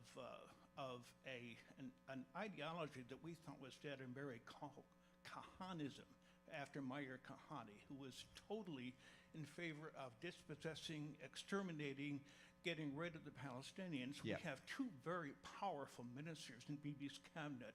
Smotrich, who was a finance minister. I got it. Okay, and you're and right. the scary thing is that these 2 guys basically have told the Palestinians inside Israel, who are citizens, 1.9 of them, and the occupied Palestinians, 1.9 million, 5 yes. million of them, were coming after you. And basically, they are blatantly open about so-called transfer, which is expulsion at gunpoint. Yeah. No, They're you are- talking this way. No, you're absolutely right. What are you as gonna do about it? As I said, what am I personally going to do about it? I can't personally solve every problem in the world, sadly. Yes, it is a significant problem that we need to address. And I'll confess right up front, I don't have the solution to it. But, yeah, thank you. Yes. Good afternoon. Thanks for hanging in there. My question had to do with Israel, but it's been covered enough. But what's going on with the judiciary there has me very concerned. And it should. I'm going for Gay Pride this year to Israel because I had so much fun there last year. And I want to thank you for your LGBT support. But Israel's been discussed Yeah. enough. So No, I do think, but it wasn't, the one key part of it that wasn't discussed in that whole thing was we talked earlier about autocracy and what was happening with Russia and China, and then we got down into Turkey and Hungary and some other places. It's what Netanyahu, in many instances, is trying to do in Israel as well. And Hungary is a great example. If you haven't read it, I rarely recommend articles, but the New Yorker had an article called Make America Hungry Again about 6 months ago, which was a great summary of how Hungary, they didn't do January 6th, okay? They didn't come out all picture. They just slowly and steadily eroded every democratic norm and every check and balance that they could. They gutted the judiciary, they gave the president more and more power, they made it more and more difficult for a free press. They slowly consolidated power in the hands of the person in charge. And we have to be careful about that in our own country. And Israel is going through a very challenging time on that front right now that I think we need to pay attention to. Yes. Hello. My name is Alex Milston, and I'm a resident of Federal Way. I contacted you during the summer and spoke to one of your staff about Marvy Harper and the situation regarding that. For those of you who don't know, it's a Supreme Court case that, depending on how it's ruled on, could allow for unlimited gerrymandering. Yes. Yeah. Since then, the situation has gotten a lot more severe with regard to the rise in the far right and the consolidation of power. We've seen in Hungary, for example, and also as someone earlier elegantly put it, that there's a lot of very authoritarian countries that are working together and that have a lot of influence on our government. And a lot of figures in our government also have a lot of figures who influence our government, such as like CPAC, for example, also have a lot of influence there as well. And we're seeing that influence becoming more and more severe. In Florida, for example, we've seen the worsening of the anti-LGBT stuff, and I could go on and on. Yeah. But what I'm concerned about is what can be done to fix it, especially as a lot of people know, as economic conditions worsen, political extremism tend to rise. In fact, the person who has the same name as you 200 years ago, the economist Adam Smith, very pointed out how worsening economic conditions can lead to extremism. And So let me take a stab at that because, big topic. Yeah, and one last thing. Yes. And I was hoping if perhaps encouraging and strengthening labor unions could help with that because it helps workers. Yeah. No, and look, the most important thing that you said was the link between autocracy and unfairness and inequality, okay? If people feel that the system that they are growing up in gives them a fair shot, they are more likely to support it and support that system. The fact that we have so much economic deprivation, so much food insecurity and housing insecurity adds fuel to the fire of the demagogues and the autocrats. So you asked what we should do about it. You know, there's a lot of stuff I've said earlier about how we deal with the global autocracies, what we do here locally. Crucially important that we create greater economic fairness and greater economic opportunity in our country and throughout the world. And unions, as I always say, I wouldn't be standing here if it wasn't for labor unions. My father was a member of a machinist union when he worked for United. That's the reason I was able to have the life that I have. So yes, those two things absolutely need to be linked. We're going to have to do a little bit of a speed round here, if humanly possible, because we are over time. So I'll try to give quicker answers if people can offer quicker questions. Go ahead, sir. Thank you very much. And I've asked your colleague to give me a 1-minute time signal for this because I want to go over. Congressman, first of all, thank you. I respect you for having the courage to standing in front of everybody here, taking tough questions because your job is great. Thank you. I appreciate it. Yeah, your job's not to make people happy, but do the right thing. So first of all. Second of all, I just want to let you know historically I vote Democrat. I don't represent any group. I'm not funded by any group, but I do represent the 4 million Iranian diaspora that lives around the world that escaped Iran in 1978 because of horrors. And between 500 to 1 million of them live here in the United States, around 35,000 of them which live in this state. Okay, we represent all walks of life. Just wanted to, I don't know we've covered this issue, but I wanted to just reach out to the humanity and every person that's in this room. Last September, what happened was a girl by the name of Mahsa Amini was out with her family in the capital city of Tehran, Iran. A little bit of her hair was sticking out, and because in Iran they force religion on women, they arrested her because of that, and then on the way to the police station, they beat her in the head and they killed her, okay? And because of that, more people came out in protest, and instead of apologizing and doing the right thing, they doubled down, and at this point, there's 500 people dead, over 70 of which are children, okay? And so now my question to you is that, we spoke about how you said like you don't want it to be too broad to affect innocent individuals. But the thing is, a lot of those people that the MASA Act, HR 589, covers, what happens is they come here, that person that you said cleans the house or whatever, that person... There's 1,000 other examples, not just one. Of course, and I agree yes, with you, there right. are examples out there, but we have to do, everything has a cost. People like that come to the United States, they change their name, they start nonprofit organizations that donate to politicians, and I'm not saying that's you, I'm not saying that whatsoever, but I'm saying we do have hard examples of that happening, and they donate, they use our tax dollars to then try to manipulate politicians. Please let me finish. To manipulate politicians into voting in their favor. Again, I'm not saying that's you. This act will prevent this tyrannical government from expanding in the world. So it does affect us here. I'm a taxpayer. It does affect us here abroad because because you represent us. You don't represent them. You represent us, and that's why I thanked you in the beginning. You really don't have to tell me that. No, I know, and because I always give everybody benefit of doubt. I'm not like here in any negative intent, but since then there's been 20,000 protesters arrested because they stand up for human rights, and in prison they get sexually assaulted, they kill them, and then they go bury their bodies with impunity so that more protests don't happen. And let me finish, please let me finish. I stand. Yeah. Please let me finish. Please let me finish. About 2 weeks ago, the secretary. Please let me finish. I really appreciate. We're comfortably past a minute here, but okay, go ahead. I get that. He gave me a time signal. The Secretary General of the Iran-Iraq Joint Chamber of Commerce said last week that the Biden administration had granted another sanction waiver 2 weeks ago for $500 million from Iraq's electricity debt in Iran. You say we don't negotiate with them. You say we don't change the sanctions. I didn't say we don't negotiate with them. You earlier said that we haven't changed the sanctions of maximum pressure, but yet there's somebody by the name of Robert Malley in the Biden administration that is negotiating nuclear deals. Okay, with I got it. I've So, let you finish. Now I have to speak. I would appreciate if you signed it because it's no cost to you. Now I it's have to. no I cost to us. have to answer this question. Okay. And the one thing that I really hope you'll understand, because and I won't question it in any sort of subtle, backhanded way, I will just say up front, I trust your sincerity, and I trust your commitment to this issue and what you're trying to do, okay? And everything you talk about Iran is terrible. If that bill sitting over there passes, the idea that that will change all of this is simply not correct, okay? Well, I heard you, okay, and everyone else now hear me. When we're dealing with this legislation, I believe it is incredibly important to be honest about what we're dealing with and what can be accomplished and what can't be accomplished.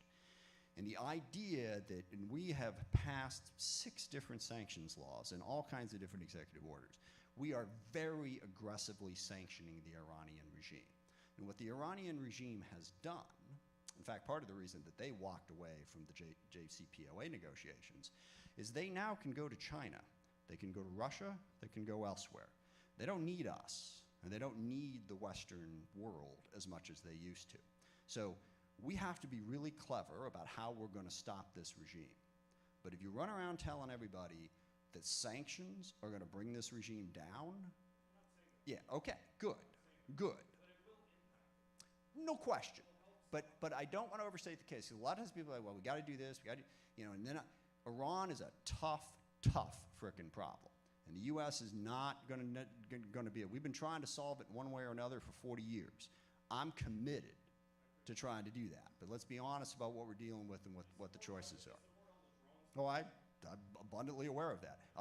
If I said anything here that gives the impression that I'm a fan of Iran, I'm not a fan of Iran. I'm a fan of the maximum pressure campaign, and I'm a fan of trying to hold them accountable. No doubt about it. All right, we are way over time here, so we're going to have to try to speed this up ever so slightly. Go ahead. Hi, my name is Farid. I'm from Afghanistan. Welcome. I'm a pharmacist who worked for Kaiser Permanente, and 18 years I was in Army. And because of my job, put my life in danger back in Afghanistan because of I work with U.S. forces. I lost my dad, and I lost my daughter. They kidnap her, they kill her.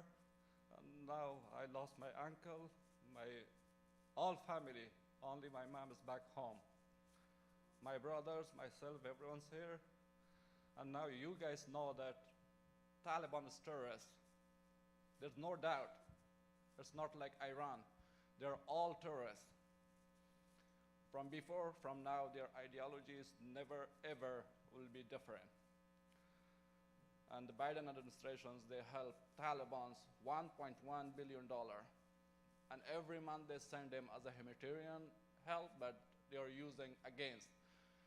They never let Afghan women to go to school, never go out to see a doctor without men. Yeah. There's no human rights. My mom, she's sick, she's hiding, she cannot go to see a doctor because there's no man with her. And she approved everything I applied to come here. She approved documentary. In 4 years, nobody can take her out. Yeah. No, I do understand. Well, actually, I don't understand. Let's be perfectly honest about that. I talked with Andrew, like, they helped me a lot. Yeah. But the only thing I want you, if you involve, please, because a lot of people, when I talk to them, they say talk with your representatives, and I do talk, but the only response I get back from State Department, we don't know yet. From I'm sorry, what specifically do you want help with? You were going there, and then my mom's case is in Doha right now. I talk with Doha. I talk with. You want help getting your mother out of Afghanistan. Yeah. Thank you. And Okay. Well, they're on the list of manifest. She is on the list, but they don't tell me when. And every day she received threats. Every single day. Yeah, no, I can't imagine. We will do everything we can to be helpful. I can't make promises I can't keep. It's a very difficult situation, but I appreciate that. I'm sorry, what? Just same country, Afghanistan. Yeah, I can't. Okay. It's got to be really quick. Quick, okay. If you can be really quick, I'll let you do it. Okay, Mr. Smith, thank you very much for your update on the Afghan Adjustment Act and your efforts and support last year. Yes. My question is, because for those who don't know about Afghan Adjustment Act, it is a bill that introduced to the Congress. I can explain it, actually. Yeah. Okay. Yeah, it's pretty simple, straightforward. Thank you And let me just My say, question is there still chance for Afghan Adjustment Act to be approved? And we really ask for your support and efforts until this bill is approved. Absolutely. Secondly, about the reunification, as my countrymen said about reunification of the families, there is a team called Care Team, Family Yes. Reunification. But this team, the progress is very slow, and they are the name of the team is Family Reunification. But the people brought most of them are not the families who are separated. They are SIVs, P1 and P2s. Yes, we want also them to be, but the name of that not under this name. When I call them, they say that it is confusing, but under that name, they are bringing those right. people. Okay. We cannot, imagine even being far from our family for 1 day, but it is about 2 years. My wife, my children are left behind in Afghanistan. Sir, I've got to give other people a chance. I hear you, and let me just, the two things, the Afghan Adjustment Act is something that is actually, that people do really need to know about because you can impact this. We have a lot of Afghans who are in the U.S. as part of a special, special visa, whatever, when they came out. Their status in the U.S. ends at some point. We're talking 180,000 people, something like that, a lot. And then when it ends, technically under the law, they're supposed to be sent back to Afghanistan, okay? We could not get Senator Grassley to agree to allow us to pass this last year. The Afghan Adjustment Act gives them legal status in the U.S., and I am a very strong supporter of it, and I'm Thank also you, a sir. supporter Thank of doing you, sir. everything we can to try to help get people out who can get out. I gotta move on. Yes, go ahead. Good afternoon. Thank you for hearing me. My name is Dan Harrington. I live in Tukwila. I'm an American veteran, signal intelligence, over 50 years with computers, including getting a degree from Highline College last year during the pandemic and computer forensics. 3 quick questions. Are you aware that the hospitals here in Washington State are running over a $2 billion deficit? Yes. Are you aware that the CERN Oracle system that has been imposed at Spokane VA Hospital is killing veterans, and that people No, are going I'd be happy to learn more about that. That I had not heard about. and that they're trying to put in poise that same system here in Seattle at the Seattle VA and American Lake. It didn't. You're on the committee for defense. Yeah, I'm not on the Veterans Committee, though. That's Okay. a different committee, but I still work on the the issue. Defense Health Agency. I went to the Inspector General, but when I was working on it, and before it became called what's called Genesis, and the IG sort of blew me off, the Inspector General. Could you have the Defense Health Agency show what the defects are to you and what it's causing to staffing? Yeah, no, and we can timing? absolutely do that. I can Thank you. absolutely look into that. I'm sorry, we are already over One time. minute. Yeah, well, no, but what, I'm going to say something in general. Everyone's got a story to tell, and those stories are really important, okay? And we want to hear them in an interview form. But what I'm going to need now from the rest of you, if you got a question, you got an issue, don't tell the story. I get it. I understand. We've heard a lot of stories. Just ask the question. I'll try to address it or make sure that it gets addressed as best as I can. Go Okay, ahead. Congressman Smith, just 1 minute. Can't do 1 minute. Okay, half a minute, half a minute. So I'm very grateful to be a new American, very grateful to be a resident of Bellevue, Lake Hills. I'm in your district, and I'm very grateful to voted for you, my family too. And so question is, my son, he has autism. He's finishing his educational program here in Bellevue School District. And so he's gonna turn 22 in November. So looking into his future, I wanna teach him some skills, future profession, whatever he's gonna do. So on a $100 bill, we have our great American Benjamin Franklin, and a $100 bill is what like the rest of the world, saves as their savings. They save their savings in cash. They prefer U.S. dollars. They prefer this $100 bill. We have great American Benjamin Franklin there. I'm sorry, where are we going here? Yeah. So my idea is, my son and I, we would like to create like American history, like 100 greatest women in American history, like a picture, miniature portraits. And I mean, this is great, big project, but that's fine. I want to share it with your office. If we can try to put it on a $100 bill, that way we promote American history, American culture, like for the rest of the world. Please do. We'd be happy to Thank you. share that. Thank you. Yes. Thank you. I want to thank you for your help and your office. Been working with Andrew and Alex and Max, and with the return of Skelly Chuktokai, the last living captive orca from the Penco captors in Miami. He's been there 50 years, and we've been able to establish a lot of contacts with Washington State officials and the Miami team, and it's looking like she'll be back this August. So thank you. And on top of that, thank you for your co-sponsorship of the SWIMS Act.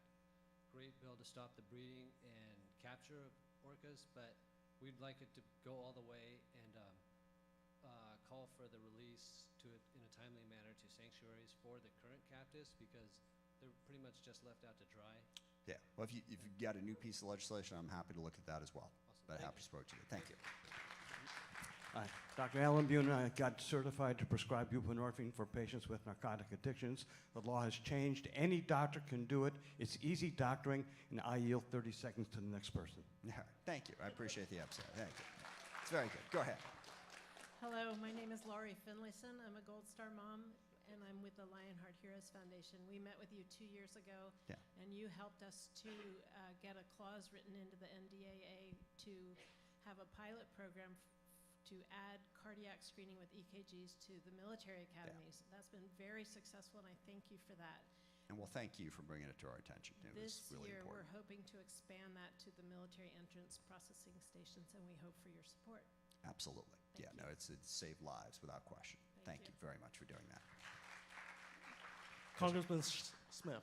Yes. I'm Lance, and I'm from Hong Kong. I'm actually a political asylum seeker here, and I have 2 points of questions, which focusing on immigrations and foreign affairs of armed service.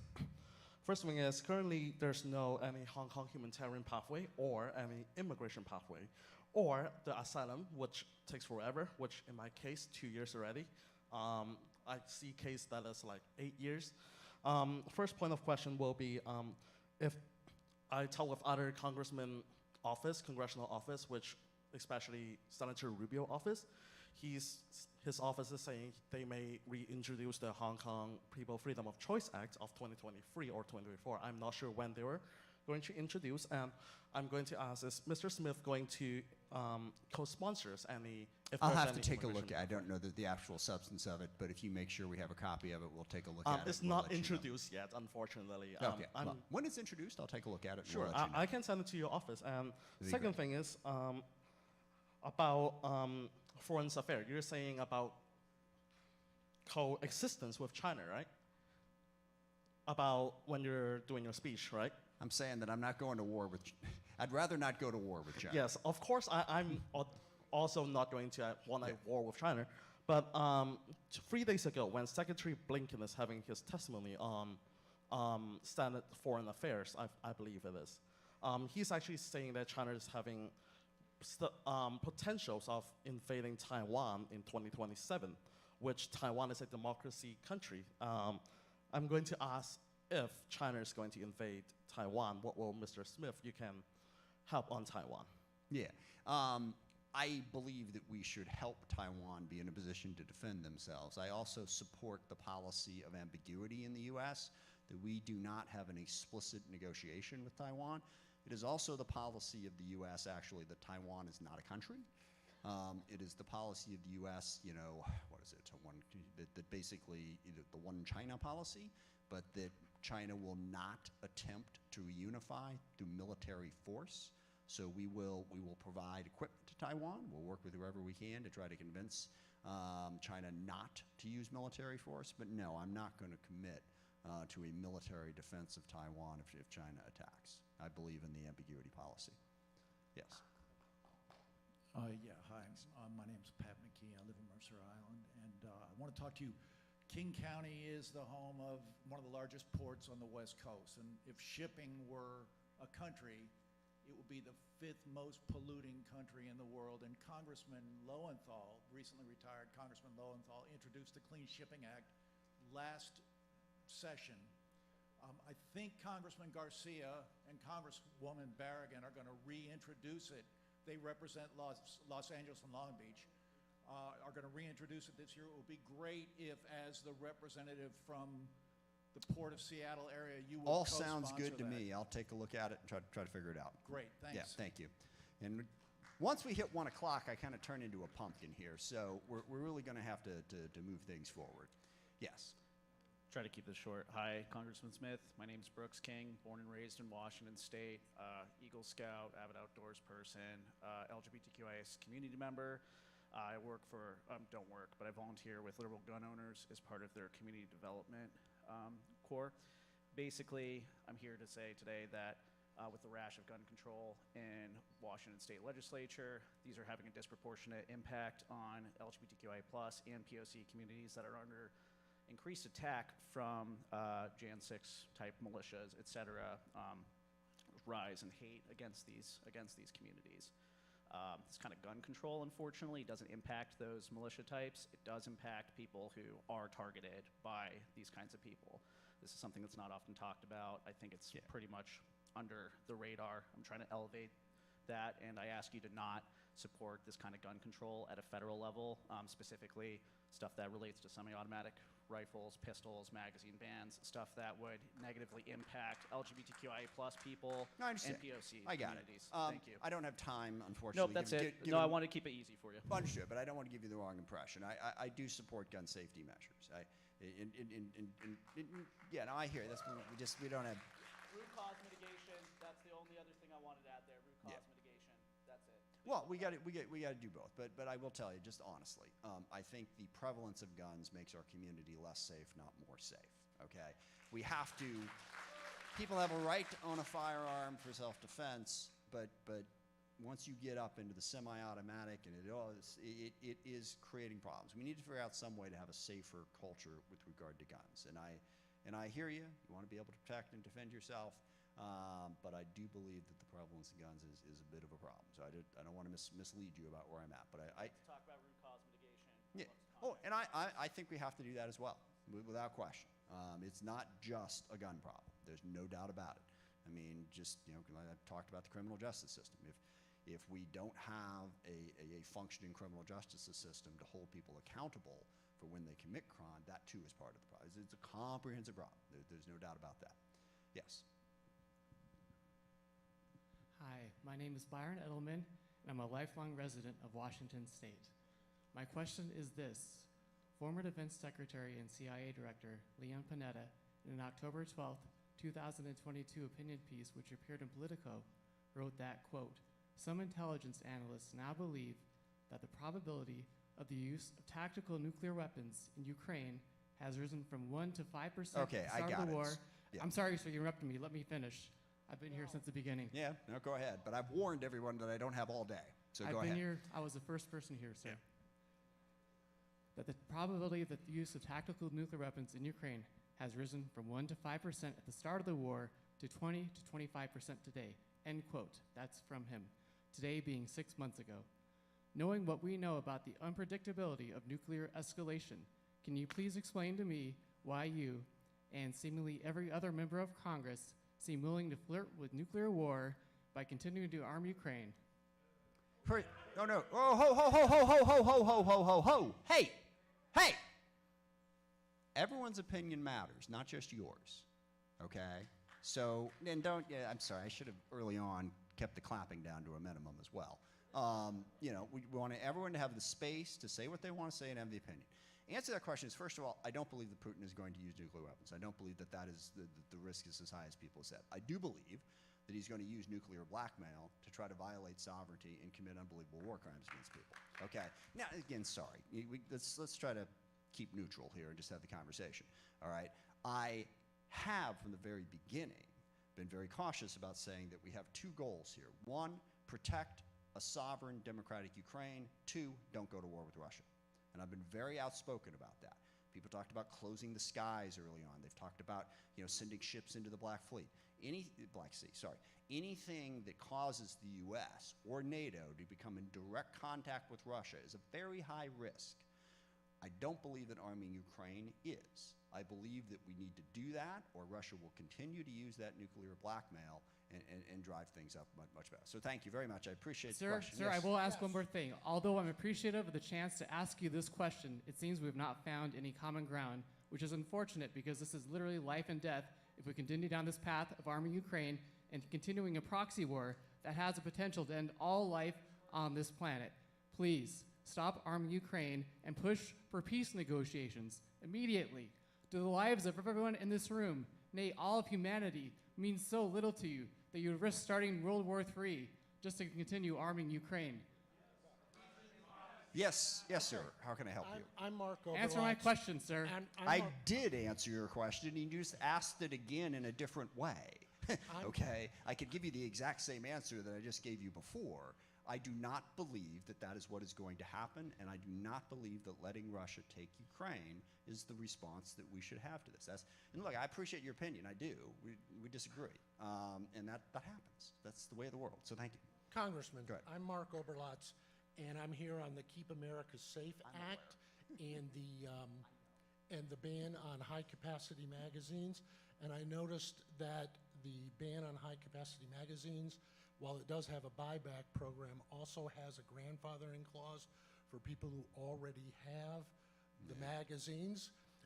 My suggestion is that it would even be more constitutional if you made the buyback program mandatory and used the Fifth Amendment taking clause of taking away their magazines but providing them with just compensation. I think that's a very sound suggestion. I appreciate that. Okay, and that's my proposal. Thank you. Thank you.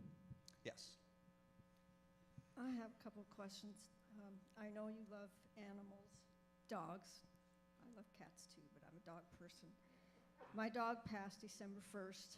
I'm sorry. She had intestinal small cell lymphoma, and I've been struggling with it. But I had a senior dog rescue in Oregon helping me to try to get another dog who really wasn't a good match because she got car sick. We take him in the car every day.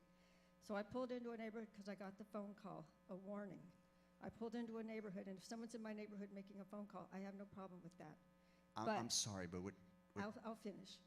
So I don't doubt that. A woman followed me. I was on the phone 5 minutes. She followed me. She tailgated me all the way from 356 and Federal Way, all the way up Highway 99 up to Starbucks. I pulled into my regular parking spot. She pulled right next to me. I fooled around with my remaining dog. She taps on my window, and she goes, I lowered my window. What do you want with my car? What do you want in my car? And I'm like, I didn't understand. Ma'am, I'm sorry, but I got. I raised my earmuff, and she said, home. And I said, you mean the phone call at your home? And she says, yes. And I said, I explained to her about the senior dog rescue call. And she said, well, I don't care. I called the police. I gave them your information. They have your information, and it scared me so bad. I ended up going to the doctor. I have major depression with anxiety, and I'm on 8 medications now. Wanted to go to sleep. And a stage 4 cancer lady in Florida. The street racing woke her up after she took her medication. Please crack down on the crime. Please crack down I think that's on the very crime. We're all scared. No, and even driving, it's scary out there. That's why I said it in my opening comments. It is a significant problem in our community, and I thank you for bringing it to our attention. Thank you for your time. time. Please have a seat. Thank you. Relax. Yes, Hi. and then we got a real speed round here. If you Yep. just help me out ever Thank so you, slightly. Congressman Yes. Adam And I know my Smith. shoe's My name- untied. That helps my foot I didn't not want you to cramp. trip. My Yeah. name's Denise, proud resident of Federal Way. Yeah. I'm here for 2 reasons. Number one, I have a cousin who is a captain in the United States Navy. He's wanted me to tell you thank you for your work on the Armed Services Commission, and also a Matthew McFarlane, who's a naval corpsman. They support your efforts and what you do to our. Well, thank them for their service, far more important. They know you're here in town, and they said, please, especially June Yoon, a Korean American, the youngest captain ever made, ever in the United States history of Navy. It's terrific.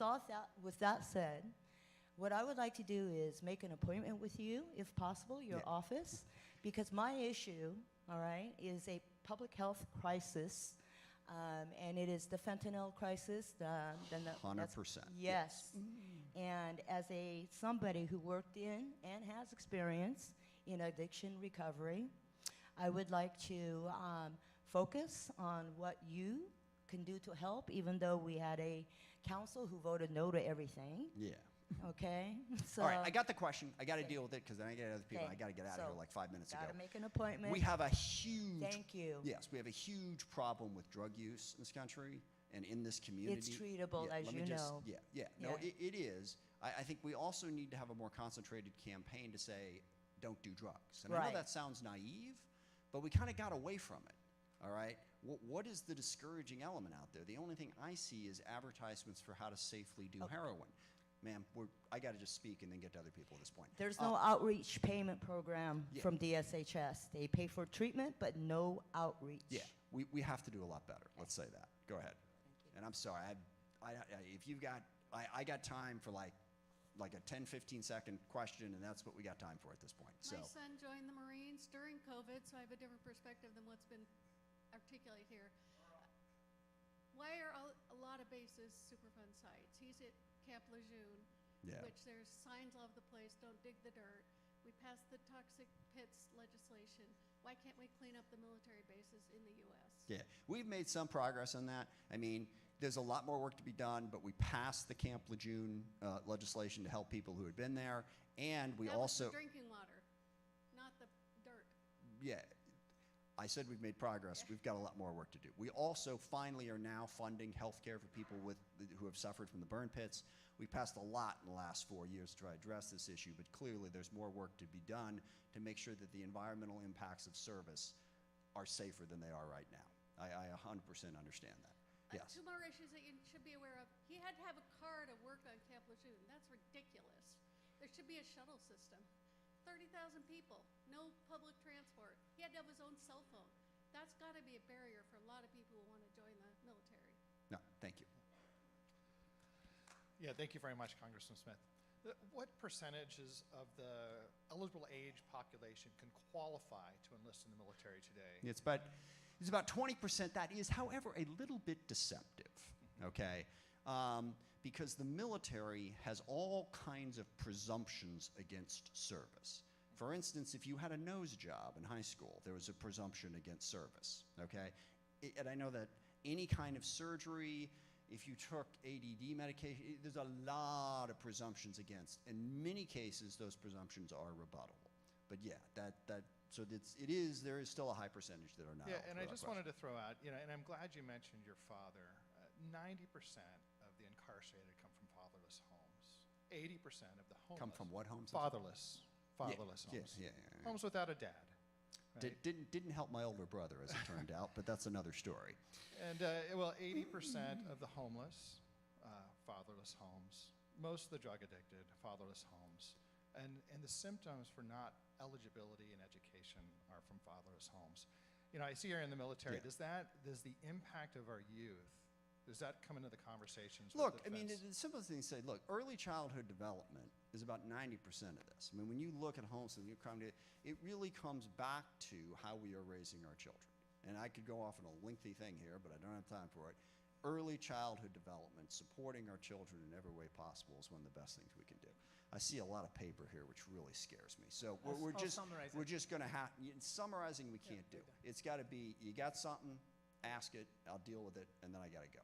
Hello, sir. My name is Sharam Sharif. I'm a naturopathic physician. I have a private practice in Kent. And I have a general practice, so I see patients of all walks of life with all kinds of conditions. My area of expertise is emotional trauma and PTSD, and I have a lot of veterans that I get to have the honor of serving. So are you aware that FDA has, as of recently, according to the latest guidance, is considering homeopathic remedies as unapproved new drugs? Have you heard of Totally unaware of that. If you want to leave that information with my staff, we will become aware of it and we'll figure out what to do about it. If they approve these remedies off the market, I won't be able to help serve veterans as well as anyone else with emotional trauma and PTSD, which is a huge part of our practice. Yeah. As you can imagine, it's a huge Look, problem. and it's a real complicated problem in healthcare. I mean, we've got a problem that we fund a lot of things that we shouldn't fund. For instance, the drugs that we give out to people way too much. And then there's some things that we don't fund. It's not always easy to figure out which is which, but I'm happy to take a look at it and communicate with you about that. Yes, ma'am. Thank you. 15 seconds. Regarding what to do about Israel and this situation there, work with your fellow congressmen to reduce the amount of money that we send over to Israel. We're funding the Israeli military. Reduce that. We send way too much money. And just stress that it's not anti-Semitic to call out violations of civil rights. Yeah, I agree with that. The one area where I really have a problem, there are a lot of people who don't think that Israel should exist as a country, and that I disagree with. Okay, and a lot of folks who are advocating, for right. And I hear you. It's a long, complicated history, really complicated.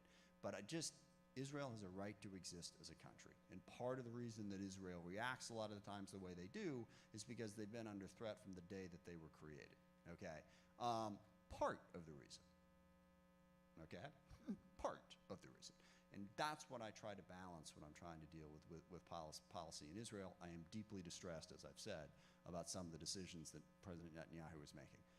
All right, we're getting there. Hello, sir. My name is Si Chan. You have to forgive me. I'm just a union worker and veteran, and I was clocked by one of the Iranian guys a minute ago to get that chair for you. So I'm a little out of it. Well, thank you. I appreciate that. But first of all, it's nice to see you in the district, as we've been missing you for many years. But the small business admin budget of $15 billion for 2023 will see an 8% decrease. there's going to be no Social Security nor Medicare for my generation or younger generations because of insolvency. And also, these are figures from the Congressional Budget Office, it will take $11.5 billion estimated to permanently end homelessness in our country. Comparatively, our security assistance to Ukraine is at $200 billion. I'm sorry, do you have a I'm not question? saying that we shouldn't help Ukraine. I'm just saying it's at $200 billion. And these are figures from the Congressional Research Service. It looks like we'll also be repeating the 2008 big bank bailout that left 5.1 million Americans homeless. An easy, no-cost solution for a congressman like you would be to support working-class Americans and small businesses by cutting low and median income federal income tax and giving incentives for local spending. We veterans, and I was here with a World War II and a Vietnam War veteran, have already lost 15,000 brothers and sisters in the sandbox wars that you previously voted for, and 1 million civilian lives. Will you work with me to pass bills written last year that will actually benefit all of us Americans rather than stoking partisan animosity and potential World War III? Most of us are aware that inflation's tendencies from the war's global economic ramifications and thermonuclear standoff are terrible, but I'm here to remind you that only Congress has the authority to declare war. And as you'll recall from those that you voted for, objectively, a thermonuclear standoff, it's not in the best interest of our community or country because no January 6th bunker will save you or your children from the second or third order effects of World War III. And I know you don't believe that, but as a graduate of the Naval Actually, War College, you have no idea what I believe or don't believe, but you told us earlier that you don't believe that Russia will use nukes, so yeah. I'm just Well, you made a telling you that- broader statement there, but I thank you for your statement. Appreciate you being here. Yes. Congressman Adam You didn't Smith. answer my question, though, sir. I didn't hear a question. Well, the question is, will you work with me to cut Oh, taxes? well, gosh, for I'll work with everybody to come up with whatever solutions we can. No doubt about it. Yes. I'll hold go you to ahead. that, sir. Congressman Adam Smith. My name is Azim the Dream Underwood. I'm not only your constituent, but I'm your precinct committee officer here in Fairville. Well, My thank you for your question service, is, as a grassroots activist and also the candidates that people of color, not all in Seattle, we've been gentrified to different communities. Yes. And they run. Last year, there were some issues in Auburn that a candidate was attacked. What can our government do to protect the candidates running and also the people on the grounds help and support candidates? I'd say the number one most important thing to do is this is what our government can do, what we can all do. Have respectful conversations, which I think we've done a decent job here today, so I appreciate that. Let people know that politics can be a fair and open discussion. I think people, rise to a level of anger and dispute way too quickly. We can have legitimate conversations and have differences of opinion and peacefully go about our business. And to the degree to which we drive that home, that will make the world a safer place for all of us. All right, we're pretty close out of time. But real quick, my yes. name's Jim Ray, retired Master Chief, work at Alaska Airlines, and from your 9th district, we're doing a lot of work to help veterans and their Thank families, you. especially with fallen veteran remains at the airport. We're making carts for the entire United States. I'd like to invite you to a future event if you're interested. Just I got let us know. a coin for you. Thank you, sir. I appreciate it. Thank you very much. And do let us know about that. Happy to show up. Yes, sir. How are you? Yes, Congressman. My name is Nate Miles, and two things. One, before I go any further, I did want to correct one gentleman that said he hadn't seen you here for years. I've been to 3 of your town hall meetings in the last 9 months. So I don't know where he's been, but get on the mailing list. I've been on 3 town hall meetings over in Fairwood, one back here. So get on the mailing list, and he'll know you're in the district more than just about anybody I know. Secondly, I just want to give a shout out to your crew. Connor and those guys have just done a great job. We've been working on some housing issues. Josette, I work with the NAACP. Josette has been doing a great job helping us as we look at a number of issues, and so being out into the community. I really don't have a bunch of questions. I've heard all the questions that I wanted to hear. I just wanted to let you know your crew is doing a good job. Well, thank I you. didn't want to leave here without saying so. Yeah, and I appreciate doing it because it reminds me to make sure that I don't leave here without saying that. I am blessed with an outstanding staff that reaches out. I mean, we can't, obviously, as you've seen today, we can't answer everybody's question on every single thing, but we do our level best to cover as much ground as possible. We get 2 more to go here. If we just wrap it up quickly, that'd be outstanding. Yes, sir. Yes, sir. So I have a lengthy statement that I'm going to skip, and instead thank you for your unwavering support for Ukraine and your realization that this is in America's interest to support Ukraine, and in fact, it's an investment, and it's actually cheaper to support Ukraine now with the tiny, tiny fraction of the U.S. defense budget. And if Russia takes Ukraine in the future, we would be spending vastly more amounts of money and probably American lives down the road. So as a former soldier in the U.S. Army and in the Ukrainian Army last year, I thank you very much for your support. We're setting up a meeting, the group that I founded when I got back from Ukraine, we're setting up a meeting in your office, and we'd love to talk to you and get your opinion of a couple bills around Ukraine. Absolutely. So my question for you, it's in here, I promised, is how can individuals here in the greater Seattle area help Ukraine? Yeah, well, I think there's actually, read the Seattle Times article this morning that was about, different, humanitarian aid is enormously important. We talked, the military aid gets all the talk, what equipment's going, what's not going, what's going to. The humanitarian crisis cannot be overstated. I mean, the country's been at war for over a year. They've been relentlessly bombed. Civilian targets have been targeted constantly, just trying to keep children in school, basic medical supplies, give to local organizations that are providing humanitarian assistance to Ukraine, I think is the best thing that local folks can do. Thank you, Ellen Okay. Yoon from Yeah, and Bellevue. just so we know, you two are it. Okay, so yes. Just a question. I was wondering if there was any meaningful conversation about extending the number of justices from the Supreme Court, or any Yeah. discussions about like term limits and how you feel about that? Well, expanding the justices, I'd be fine with. I think the more important, I would strongly support term limits. I mean, the idea that we appoint Supreme Court justices, they are completely unaccountable for life. All right. The only thing we can impeach them, we could impeach them, but that's that's a tough bar to get over. I think there should be term limits. The problem is that pesky little Constitution that we're all so fond of, and trust me, I am very fond of it, and I want to keep it. In order to change anything about what you just said, I don't think it requires us to change the Constitution to expand the number of judges.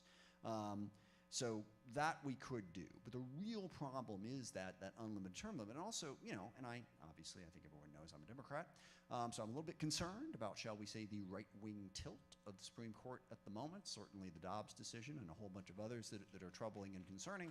The only thing I would say is that if we expand the number of judges, how do we know who's going to appoint them? So I'm not sure that's necessarily the solution to the problem. The bigger problem is the complete lack of accountability in the lifetime term. And I would support a constitutional amendment to change that because I think it gives them undue amount of power over our society. Got the last word there, sir. Hi, my name is Steve Dragos. I've been a resident of the Renton area since 1970 in Seattle all my life except for military service. Just 2 comments. Next time you're working through a bill or trying to present a bill, ask yourself, what would Ben do? What would Ben do? Ben Affleck? No, your father. Oh, sorry. I worked with him at United for a number of years, and he was a good soul. Sorry, I missed that reference. I That's okay, apologize. Trust me, sir. I ask that question pretty much every day. So. And another one is, you said you need more salt. Drink more margaritas. Now that is the absolute best way to close this that I can think of. So thank you very much, sir. I appreciate it. Thank you all for being here. Appreciate participation.